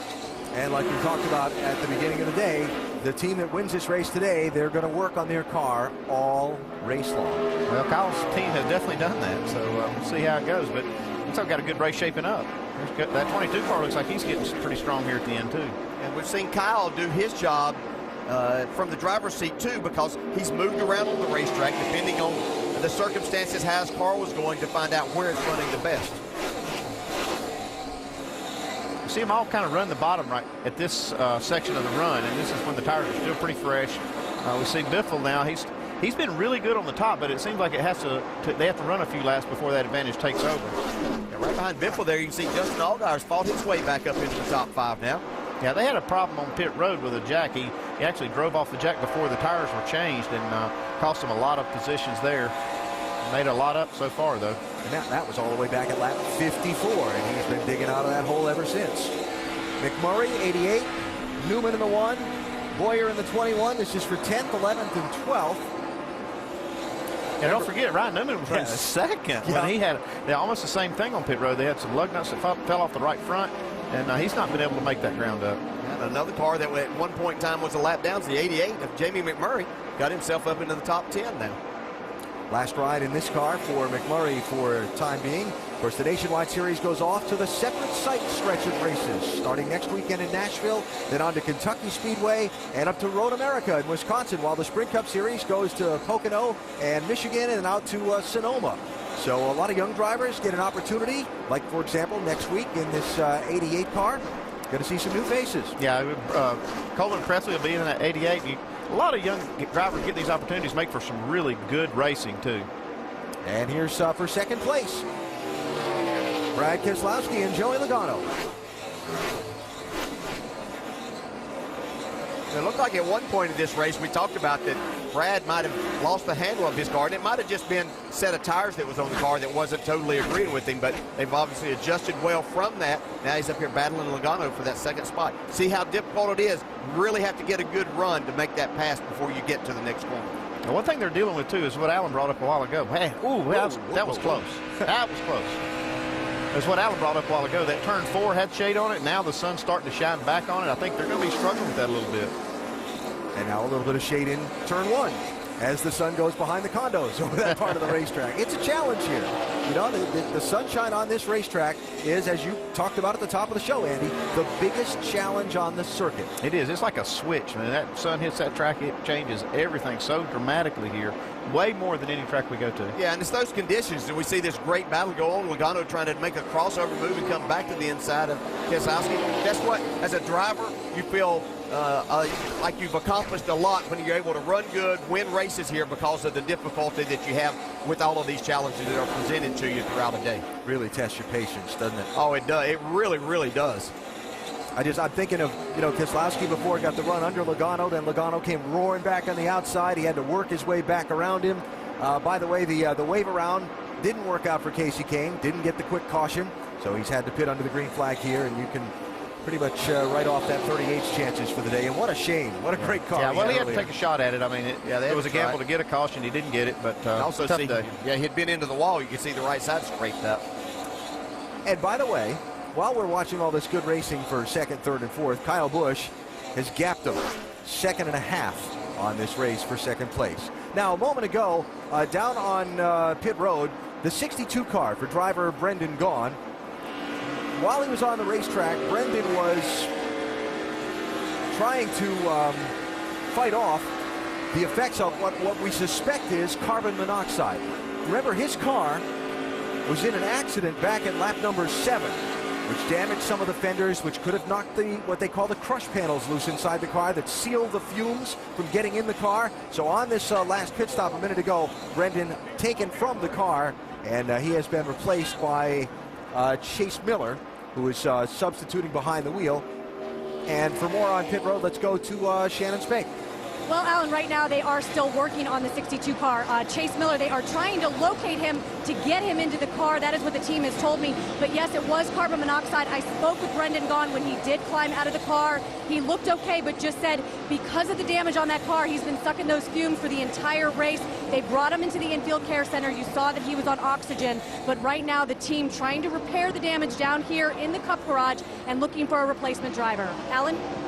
DJ, you've been in one of those cars with those crush panels knocked out before. Yeah, it's not. Yeah, I mean, the only way I can tell you is that you start losing your focus, and then the longer that it goes, you really have no business being inside of the race car because it will create headaches. That comes later on. But when you start losing that focus, it almost then starts making you sleepy. You have no business being in a race car running 180, 190 miles an hour. So Brendan did the right thing. So good move there for Brendan Gaughan and the Rusty Wallace Racing team to get him out of the car. Yeah, here's a role reversal. We got Casey Kane trying to keep from going another lap down to now Kyle Busch. Yep. Kyle out in front by 1 7/10 seconds with 43 laps to go, trying to tie Mark Martin for most Nationwide Series wins at this track. At the TechNet Auto Service 300 powered by CarQuest, an update. It is Mark Green who has just climbed aboard the 62 car in the NASCAR Nationwide Series garage, and he will be the relief driver for Brendan Gaughan, bringing that car back out onto the speedway. 38 laps to go. Kyle Busch leading Brad Keselowski by 1 1/10 seconds. Now that gap has shrunk for these last few laps as the 22 car starts to eat in a little bit to the 18's advantage. Yeah, the last lap was almost 3/10, a little over 3/10, almost 4/10 of a second. Yeah, starting to see Kyle Busch in that 18 car move back up to the top of the racetrack now. Meantime, talking about digging out of a hole from earlier in the race, Justin Allgaier with the mistake on the first pit stop. He's about to try and challenge Joey Logano for third place. I'm really impressed with what the Penske cars have done. You got that 22 car, Brad Keselowski running second, challenging for the lead. And then you've got the 12 car here of Allgaier. They're just doing an outstanding job in this series. And Roger Penske I was over there this week. They have an incredible facility. And for a program that didn't exist until over the winter, right? Now all of a sudden they're fielding 2 full-time cars together, and they've really figured out a way to make these two work with each other, right? Yeah, and it starts back at the shop, and it's the crew chiefs and the drivers, and they all have a great relationship. You can see they're all in one shop, all working together, and it really shows out here on the track. How about it, Dave?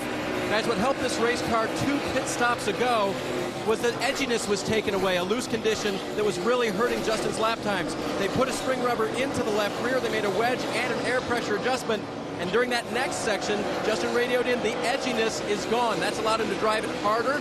It's allowed him to move back up in the queue. Impressive. You talk about the operation this season and what they've accomplished, Andy.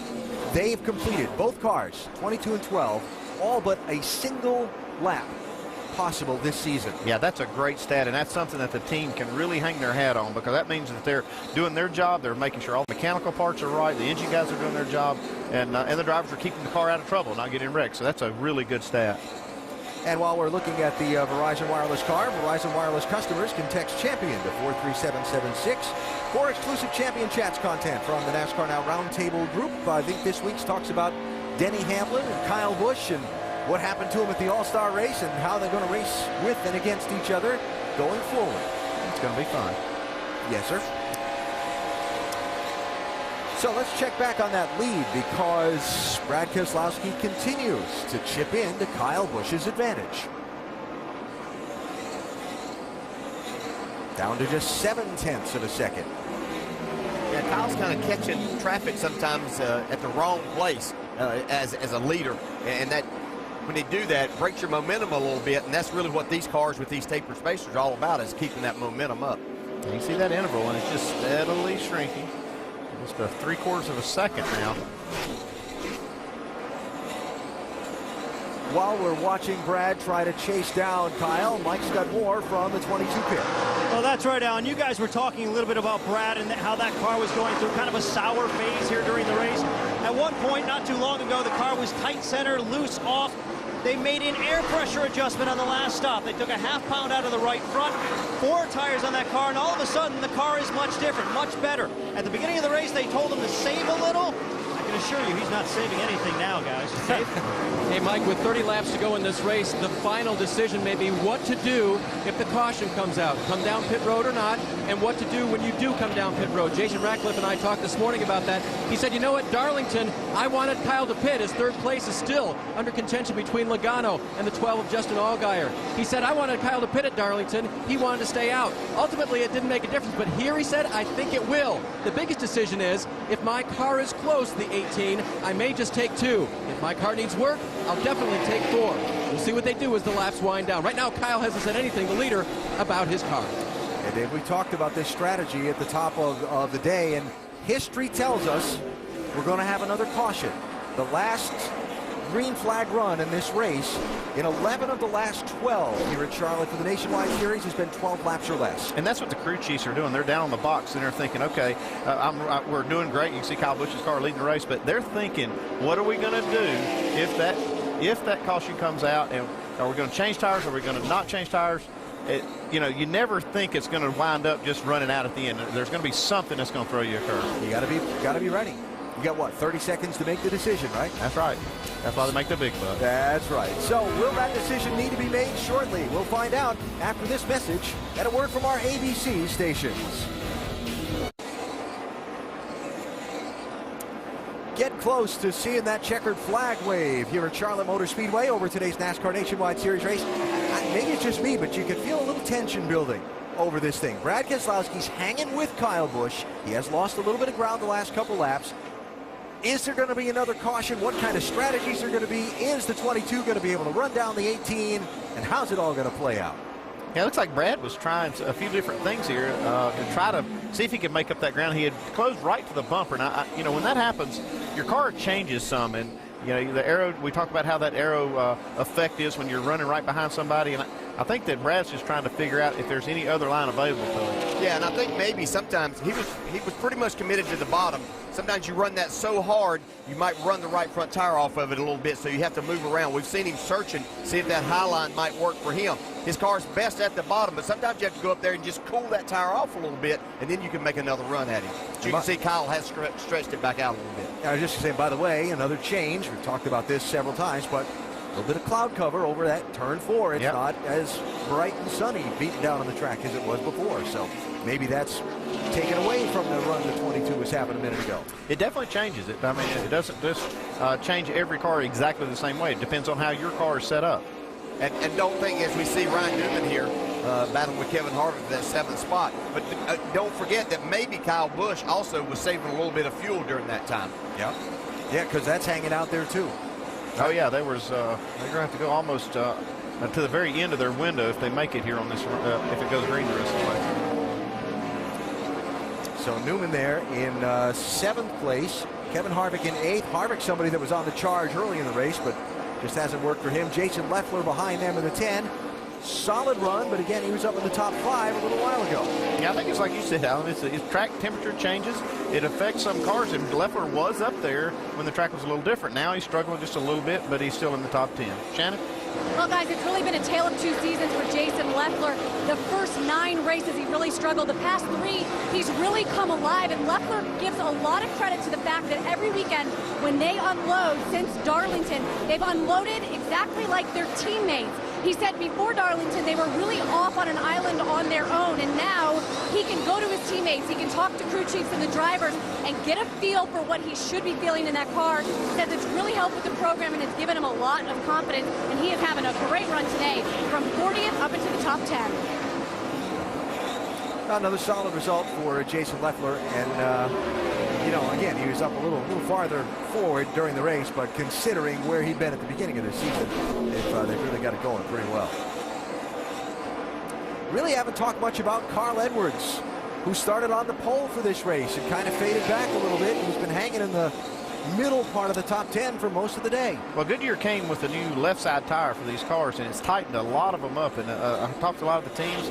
They said that they really had to change their setup. Kevin Harvick said he didn't have anything like what he has raced here before. That's a good combination to run a fast qualifying lap, and we saw Carl Edwards do that. But sometimes if you take advantage of that for qualifying, it can kill you when the race starts, and that might be what they've been facing and struggling with all day. Yeah, we've heard a lot of these guys trying to free these cars up, and that's what these guys were telling me. I was asking them about the difference in this racetrack daytime and night, and they were saying, you know, as strange as it may seem, we lose the front a lot more. The cars won't turn as good, so they're having to really loosen these cars up a lot. They don't have as much stagger with these new tires that you're talking about, Andy, so that's created a problem of having to free them up. Mike, what do you got on the car? Well, it's interesting, you guys talking about just about everybody in the garage complaining that their cars were tight early on during practice. Well, that was the case for me doing my research as well, except for when I spoke with Carl. He told me his car going into this race was a little bit loose. That, however, has not been the case throughout the course of the day. It got much tighter as the day wore on. In fact, it was so tight the last stop, they added 2 pounds of air pressure to the left front tire. It seems to have helped, but that car was tight prior to that. Yeah, sometimes you see these guys that get the pole and they're not all that excited about it because they get worried that maybe my car is too good qualifying, and it might be that I struggle in the race, and that's a little bit of what Carl has faced today. So Carl Edwards running there now in 7th spot, and the struggle to get that first win of 2010 continues for this 60 team and for Ford in general. Yeah, and you see one thing Carl Edwards also sees is he's losing more points to the points leader, so that's not a good thing. Now, we mentioned Brian Eichler a minute ago, the 24-year-old San Diego native in his first drive for Roush Fenway Racing. Dave, he got that free pass a little while ago, and he's hung on to this lead lap for a bit. Alan, it has not been a perfect day, but it's been a good day for Brian Eigler. His first start for Roush Fenway Racing this year, his 4th in the Nationwide Series. He overshot his pit during the green flags pit stops around laps 58 and 59, and then they fought a tight race car, but on that last pit stop they made an adjustment and felt like it's quite a bit better for this young rookie. Alan? Told you. Looks like the 99 got the wall there off 4. Yeah, you're right, Al. You're always right, doggone. No, it's all in the numbers. Yeah, I know. Trevor Bayne into the wall. Caution is out with 14 laps to go.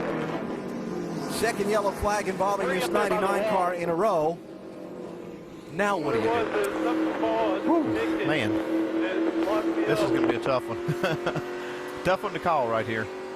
All right, well, if I'm Kyle Busch's crew chief, I believe I'm going to get 2 tires, try to get out there with track position, because I don't think they can pass him if he has that position, even with maybe better tires.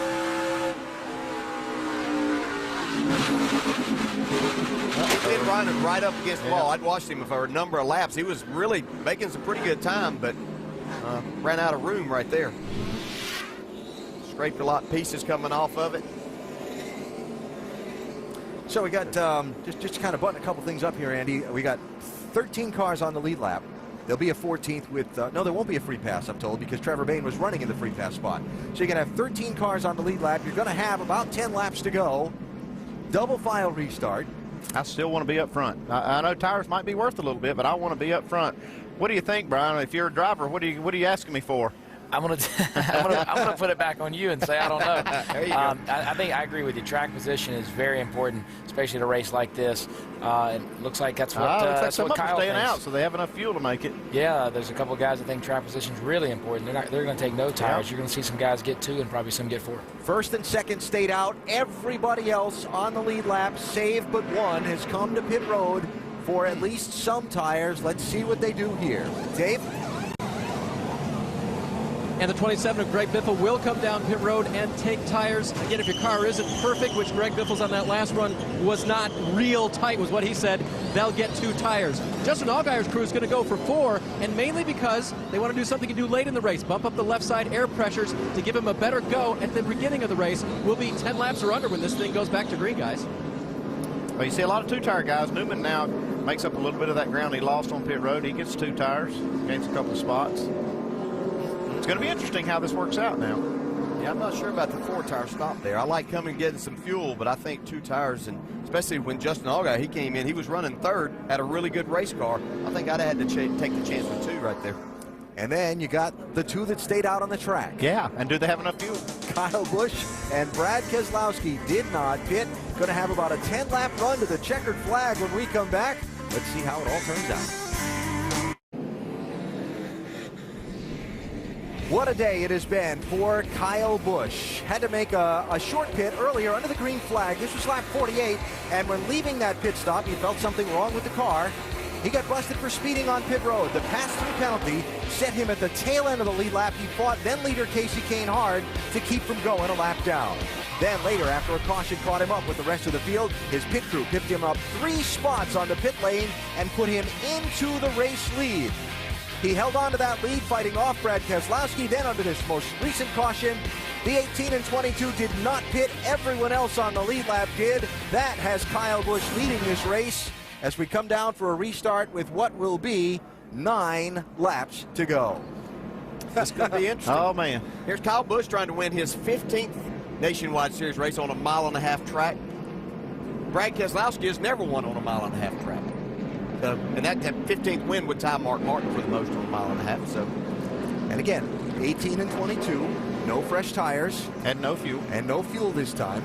Joey Logano first off pit road, right side tires from him on back. The 20, the 1, Ryan Newman, 27 Biffle, 88 McMurray, 10 Leffler, 21 Boyer, all just right side tires. First one with 4 tires. Carl Edwards in that 60 car. He's going to restart 9th. Double file restart again. We're coming to it with 9 laps to go, and we've seen troubles on a restart already once today. Yeah, we saw somebody not get going on the restart. It caused a huge pileup. Yep, spinning the tires right here. Those guys, those tires were hot, picking up different things off the racetrack, rubber and things. See what happens. Here we go. Good start. Outside's covered. 33's on 5th quarter with 21. 2 by 2. Hurry, got your bumper outside. 1 inside. Time to get going here, corner. Keselowski's hanging with him on the outside off turn 2. Well, if he can hang right there, he can really help or take that line away off the corner for Kyle. But Kyle's going to work really hard to try to get clear right here. And he might do it. Wow, he drove that thing in. I'm not sure he left it. That's trouble. Brian Eichler, Stephen Wallace off turn 4.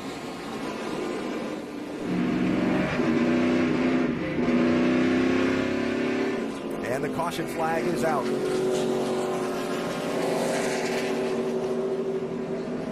Now Eichler on the lead lap in 13th spot.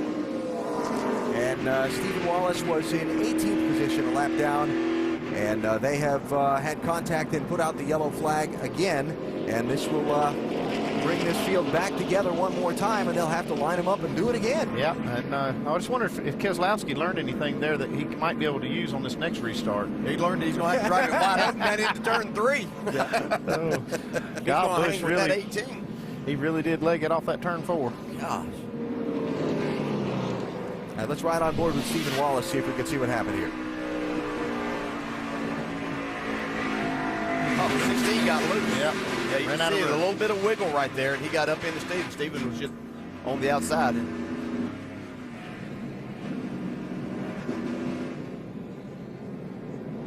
Then they couldn't get away from each other as they got off of turn 4 here. You can see still happening on the front straightaway. Eichler having a really good race so far there, and that's too bad. Nothing intentional, but Stephen was definitely a victim in that, Stephen Wallace.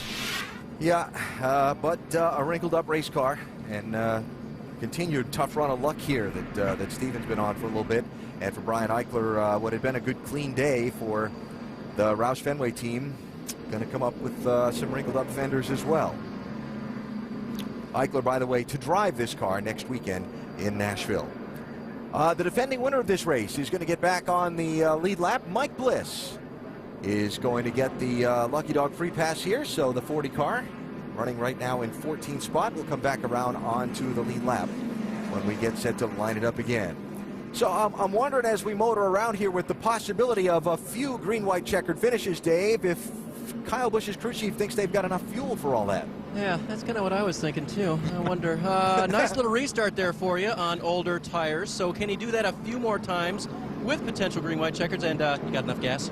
Yeah, I think so. I mean, the gas is close. Yeah, I mean, we were good by about 3 laps if it would have went green there. So I think we're okay. But our NOS Energy Drink Toyota's been on both sides of the field today. I mean, we were too tight to start and then got it way too free. So, but one thing's for sure, it's its best up front, and we just couldn't take a chance of some of those guys back there not pitting, getting in dirty air. I don't think we could have overcome it even with tires. So that was a call we needed to make from where we were running, and I think we got a driver and a car that can get it done. He's on the good side of the field right now. Mike? And the guy trying to catch him is Brad Keselowski. His crew chief is Paul Wolf. And it seems like your challenge is twofold. You got to get by Kyle Busch, and at the same time, you got to hold off those guys with fresh tires. How do you do it? Yeah, it's definitely tough. It's always tough. It seems like every race it's coming down to this with the late race cautions. And, you know, what do you do? You know, stay out or come in? And we just feel like these tires have been firing off pretty good. It takes a lot of laps for them to get their best lap. So we felt, you know, Discount Tire Dodge has been solid all day. And the guys have done a great job, so we elected to stay out, and I think this last caution here should play into our favor. All right, let's go to Shannon. Nick Harrison calling the shots for Ryan Newman on this one team. You guys have overcome problems on pit road. You're currently on 2 fresh tires. Those are some fast cars in front of you. Do you have what it takes to get this victory today? You know, I think so. We've been as fast as them guys on the long run, just not on the short run. And we put 2 rights on. The 18 and 22 stayed out. The 20 and 27 been strong all day. And we put some air in the right side tires, so we got enough what it takes. All right, he said they're better on the long run, guys. It looks like we're only going to have 5 laps to go. Shannon, Kevin Kidd sounded like he encouraged the driver to get a better restart this time. Is that what he needs to win? Yeah, absolutely. We need a good restart just to get going on things, just to put ourselves in position to be able to capitalize on any mistakes those 2 guys do. You know, we've got a little fresher tires than them. I think we have a chance at it. I know I got a hungry driver. I think we can do it. Thanks, Kevin. Hey, we've had an eclectic group watching from the pit studio today. Who do you guys think can win it? Well, that is the question. Tires, no tires, fuel. Do we have enough fuel? Brian Vickers is in here with us. Who do you think wins this? If Kyle can get clear and he can get clean air, I think he's going to win the race. If he doesn't get clear and Brad pinches him down and holds him down, I think those guys with tires are going to be coming faster. I was really surprised that Brad was able to keep up with him on that restart, but Kyle Busch drove that car so hard into the corner. I think Kyle Busch wins this race. He is Again, he gets another opportunity to win. He is hard to bet against. 4 wins already this season. If he wins today, he ties Mark Martin with 6 wins, most wins at this track. AB, what do you guys think? I think anytime you tie Mark Martin, you've really accomplished something. Yeah, first of all. they really went out on a limb down there, didn't they, Kyle Busch? I think, Keselowski has a shot at this.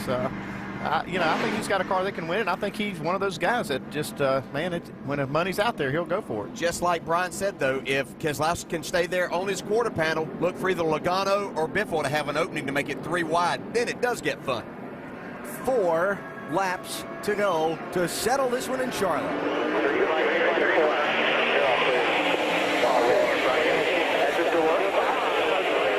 You're clear.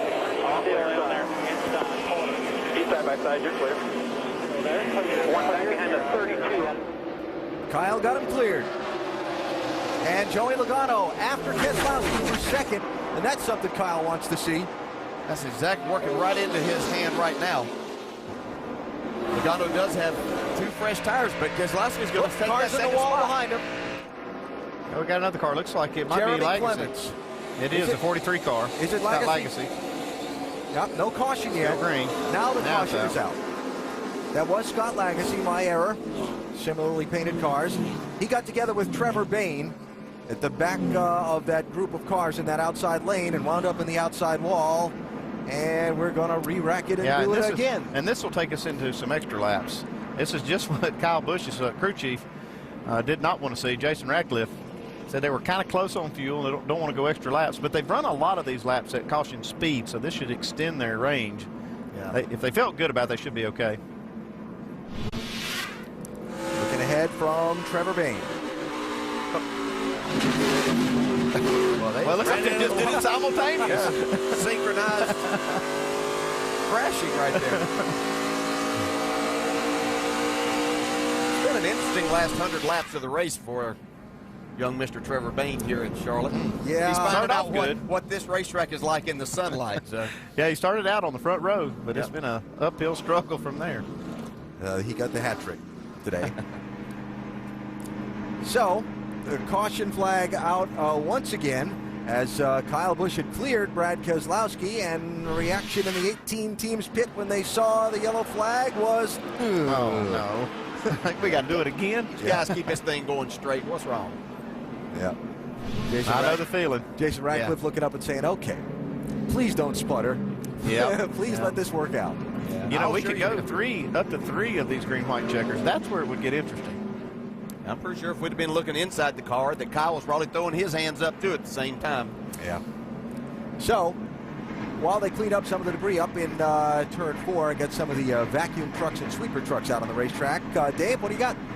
Just listening to the 18 radio and Jason Ratcliffe telling his driver, save, and then laughing, just in case we get a few more shots at this thing. Got to have enough fuel to do it.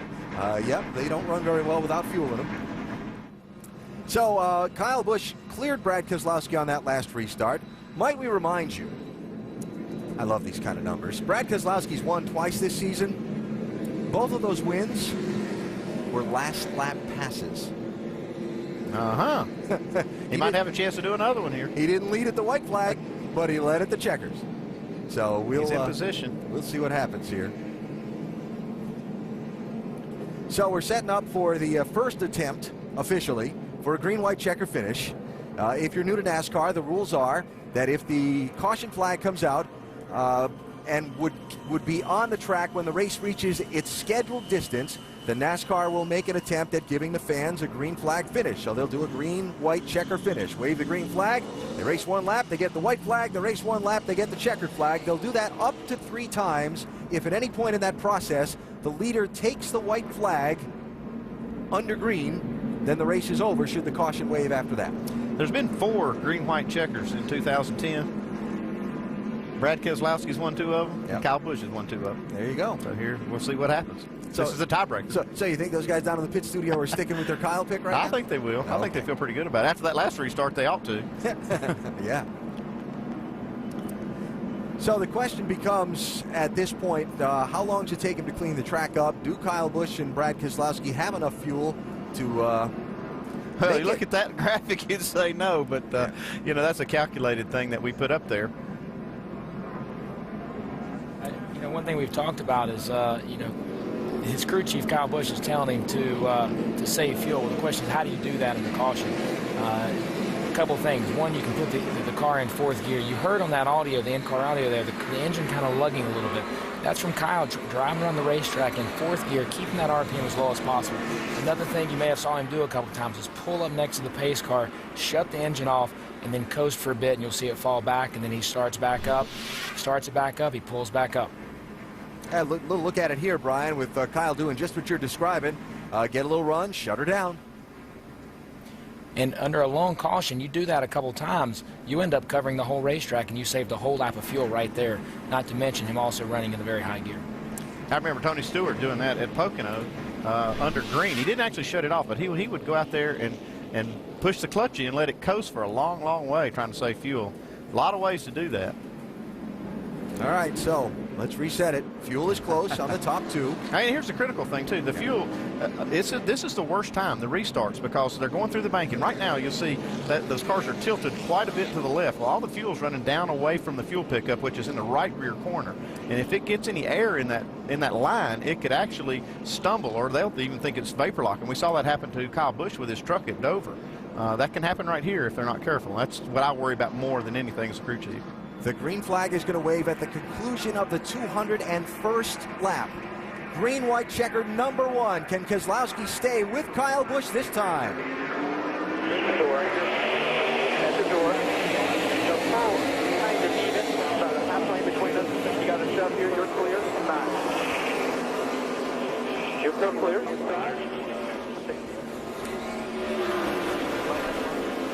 Kyle Busch clear, with Joey Logano again racing Keselowski for second. Keep an eye on that 12th car back there on the inside. Yeah, he's got 4 tires. He's come from 12th spot all the way up to now the 5th spot. Justin Allgaier trying to make a late push. And here comes the white flag for Kyle Busch. This is what he's been looking for. So if a wreck happens now, the race is over. Can Keselowski make any kind of a charge on Kyle? And does he have enough fuel to make this last lap? They're 3 wide, deeper in the pack. Oh, they touched. Off turn 2. Biffle into the wall. No caution yet.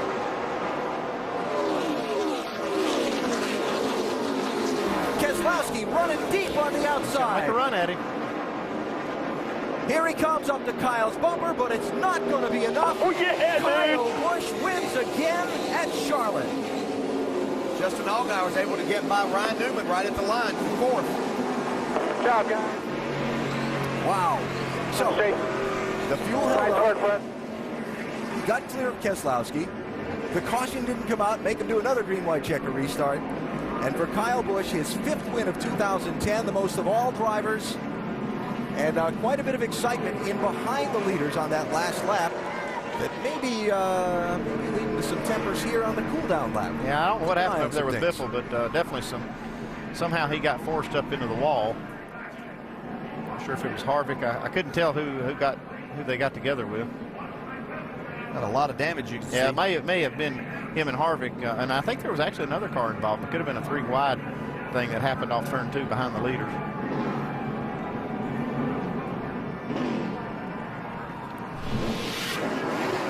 Let's have a look here. There's Biffle, and Harvick shoots the gap. Oh, wow. man. It's had a big run. I don't think Biffle had any idea he was coming. Well, what can you say about Kyle Busch? I mentioned it a little bit ago. Anytime you tie Mark Martin in the NASCAR Nationwide Series record books, oh man, you've done something great. And he ties Mark Martin for most wins at this racetrack. And check the average out. 6 wins in 14 tries. Yeah, wow. Dave, I'm sure Jason Ratcliffe is breathing a big sigh of relief right now. Well, Alan, now we know what the right call was, don't we? Yeah. But were you nervous? Oh, yeah. Those things are nerve-wracking, man, but they're fun. That's why we do this. That was a barn burner for sure, but fans got their money's worth on that one. Yeah, stand out, definitely the right call. It looked like tires weren't worth much. If anything, track position was definitely worth everything there. But, man, I got to thank NOS Energy Drink. Got to thank Kyle for keeping us in the ball game there. When we had to pit on lap 47, got a couple laps down, drove that thing back up through there, and guys did a great job on pit road. And just, thank God for a beautiful May day. We thought it was going to rain. Man, this is awesome. Everything seemed to work out today, Alan. So for Kyle Busch, the victory today here at Charlotte. Let's see, speeding penalty on pit road. Pit crew got him back to the race lead. They made the late call to stay on the track. The fuel held up. And Kyle Busch is going to go to victory lane. We will get his post-race thoughts when we come back to Charlotte in just a minute. File out after watching a pretty exciting afternoon of action for Kyle Busch. An early penalty, a rally from behind with the help of his pit crew, a strategy call, and now it's off to Hellman's victory circle to hear from the race winner, Kyle Busch.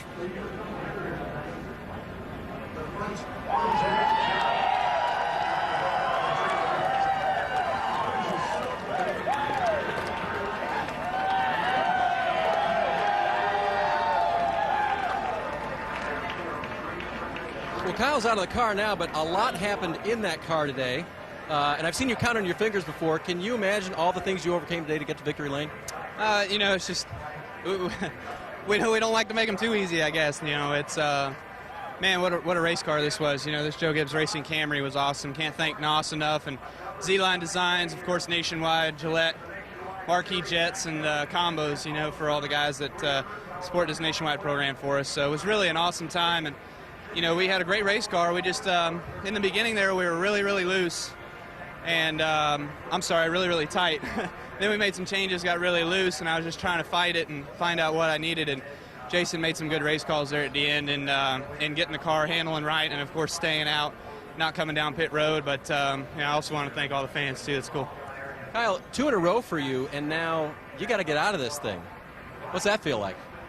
It's a bummer, man. It's, I'd love to race them all, but, we've got bigger and better things on Sundays. So, we're going after that championship over there. We're second in points on that side, too. So we've got a good start to the season. We just need to finish it off. So hopefully the summer stretch will prove dividends for us by, missing some of these nationwide races. We can go concentrate on that deal and, make sure that the back and forth, we don't have to do those, and we can try to get some really good finishes.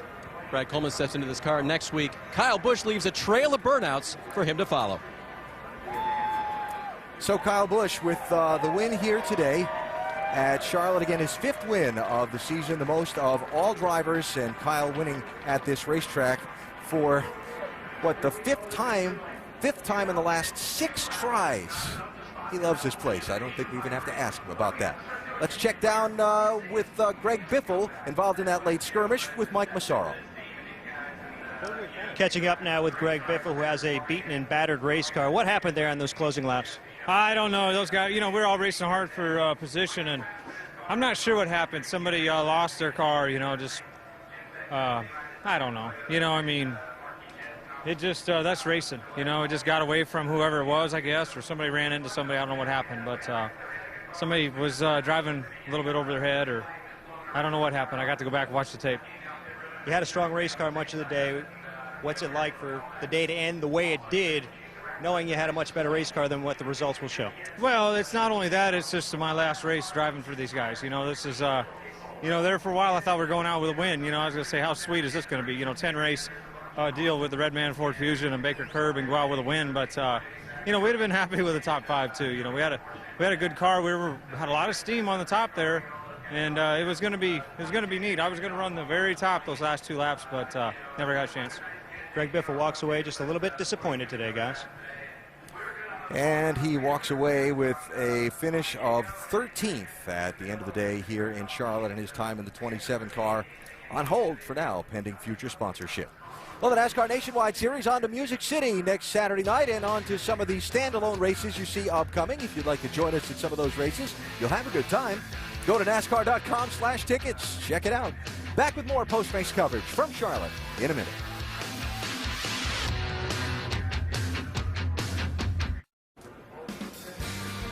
As the victory photos with the trophy are assembled here at Charlotte Motor Speedway, we check the championship standings in the NASCAR Nationwide Series after a dozen races.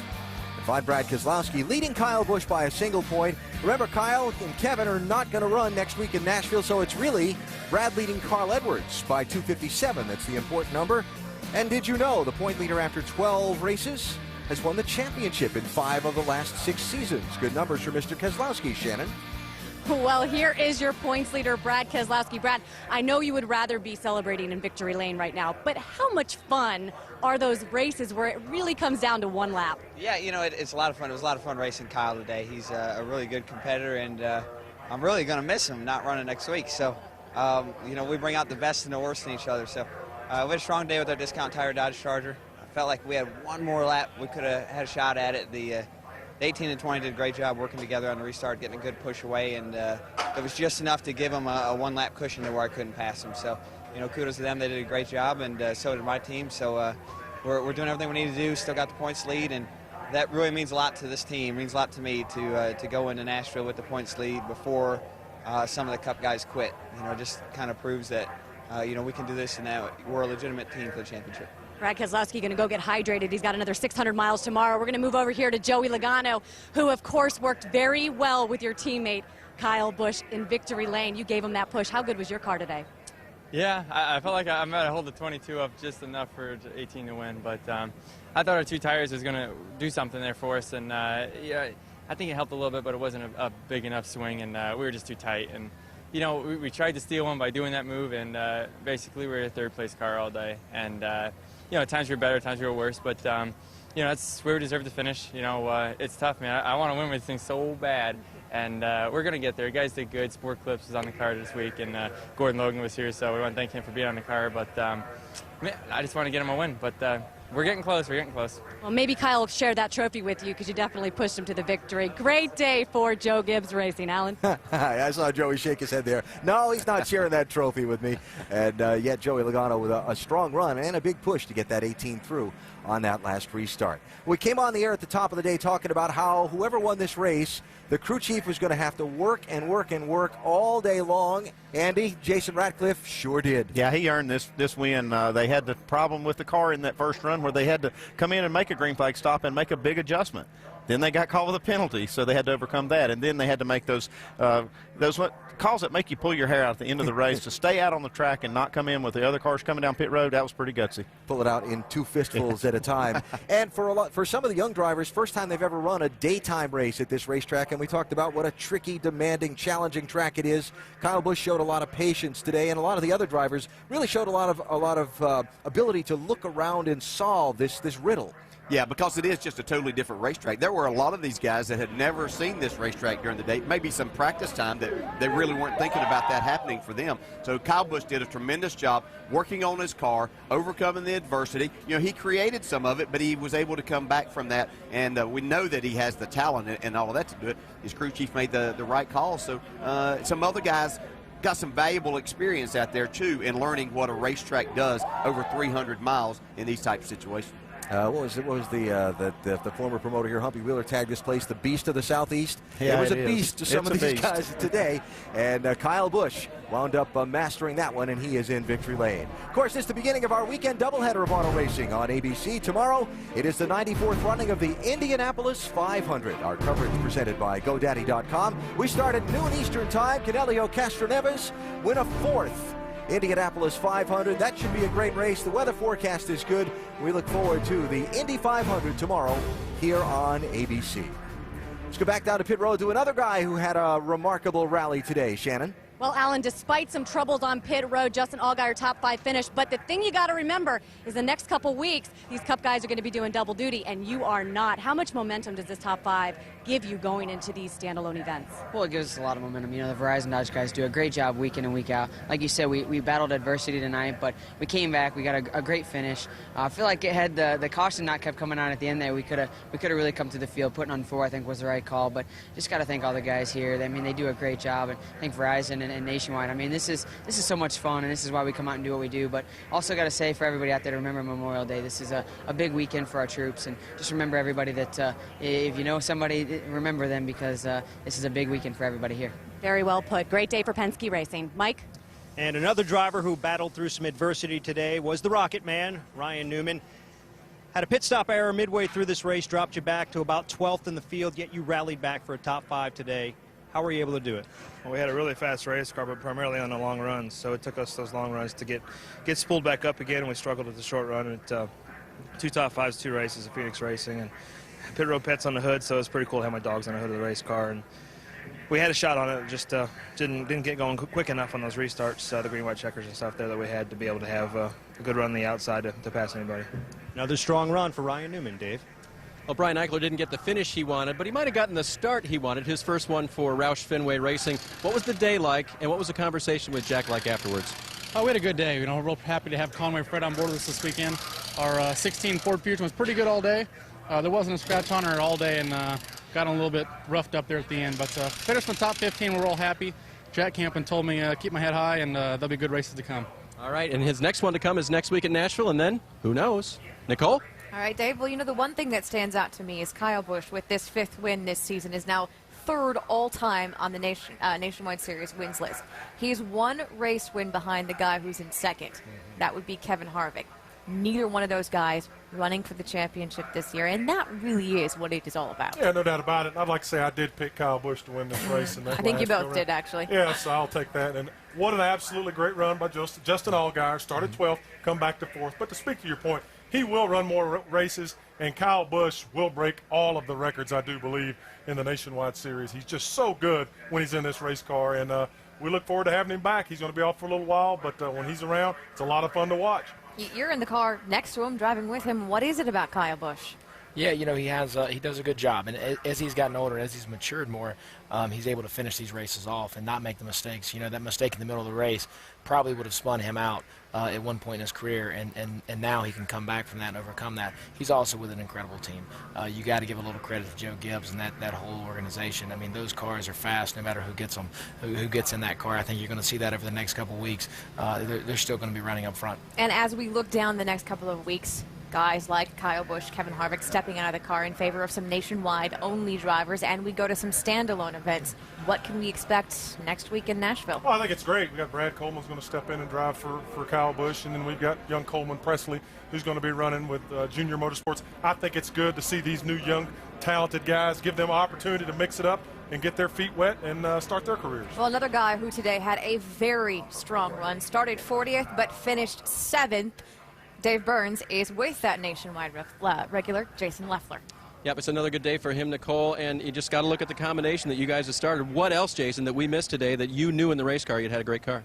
Yeah, I mean, obviously starting 40th, it was hard to convince everybody we did, but it was awesome. The ABF Camry, we drove right up there, and we got tight the last 2 runs, so we weren't able to hold our position, but a top 10's great. I got to thank Trip Bruce, all the guys, everybody at Braun, and Terry Cook for spotting for me, and I think say hi to Charlie and everybody up in Indiana.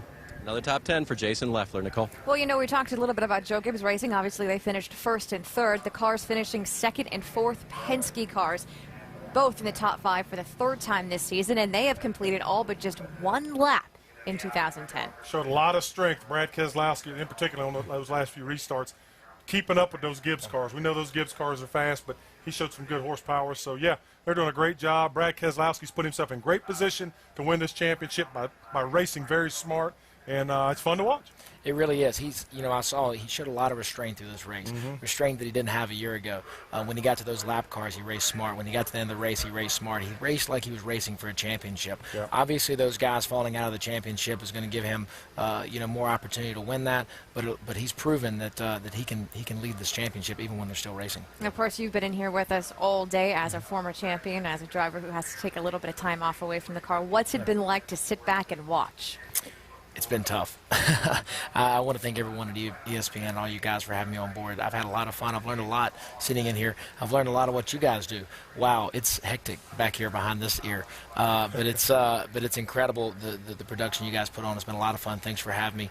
And also in closing, I want to just remind all the fans, when you get a chance, if you see a veteran, thank them, because you watch this race today. You know, it's Memorial Day coming up, and you watch this race today because someone gave the ultimate sacrifice, so we have the freedom to do this. Well, thank you very much for being here. Appreciate it. Yeah. And, man, good luck till you get healthy. Yeah. And we look forward to seeing you back in the racetrack. And what do you think as we close this out? Well, it's been a great day. It's a great weekend, Memorial Day weekend, obviously, and we are so thankful. We're blessed to have this opportunity to be here, to be free, to enjoy, to watch NASCAR racing on this weekend, and I'm so thankful to all the armed troops, men and women who protect us and give us these freedoms. I second that, and that pretty much wraps it up from us here at Charlotte Motor Speedway. Make sure to turn in next weekend. It is a standalone event, the NASCAR Nationwide Series at Nashville, presented by Pennzoil at 7. Don't forget, tomorrow we've got the 94th Indianapolis 500 telecast presented by GoDaddy.com. Congrats once again to Kyle Busch.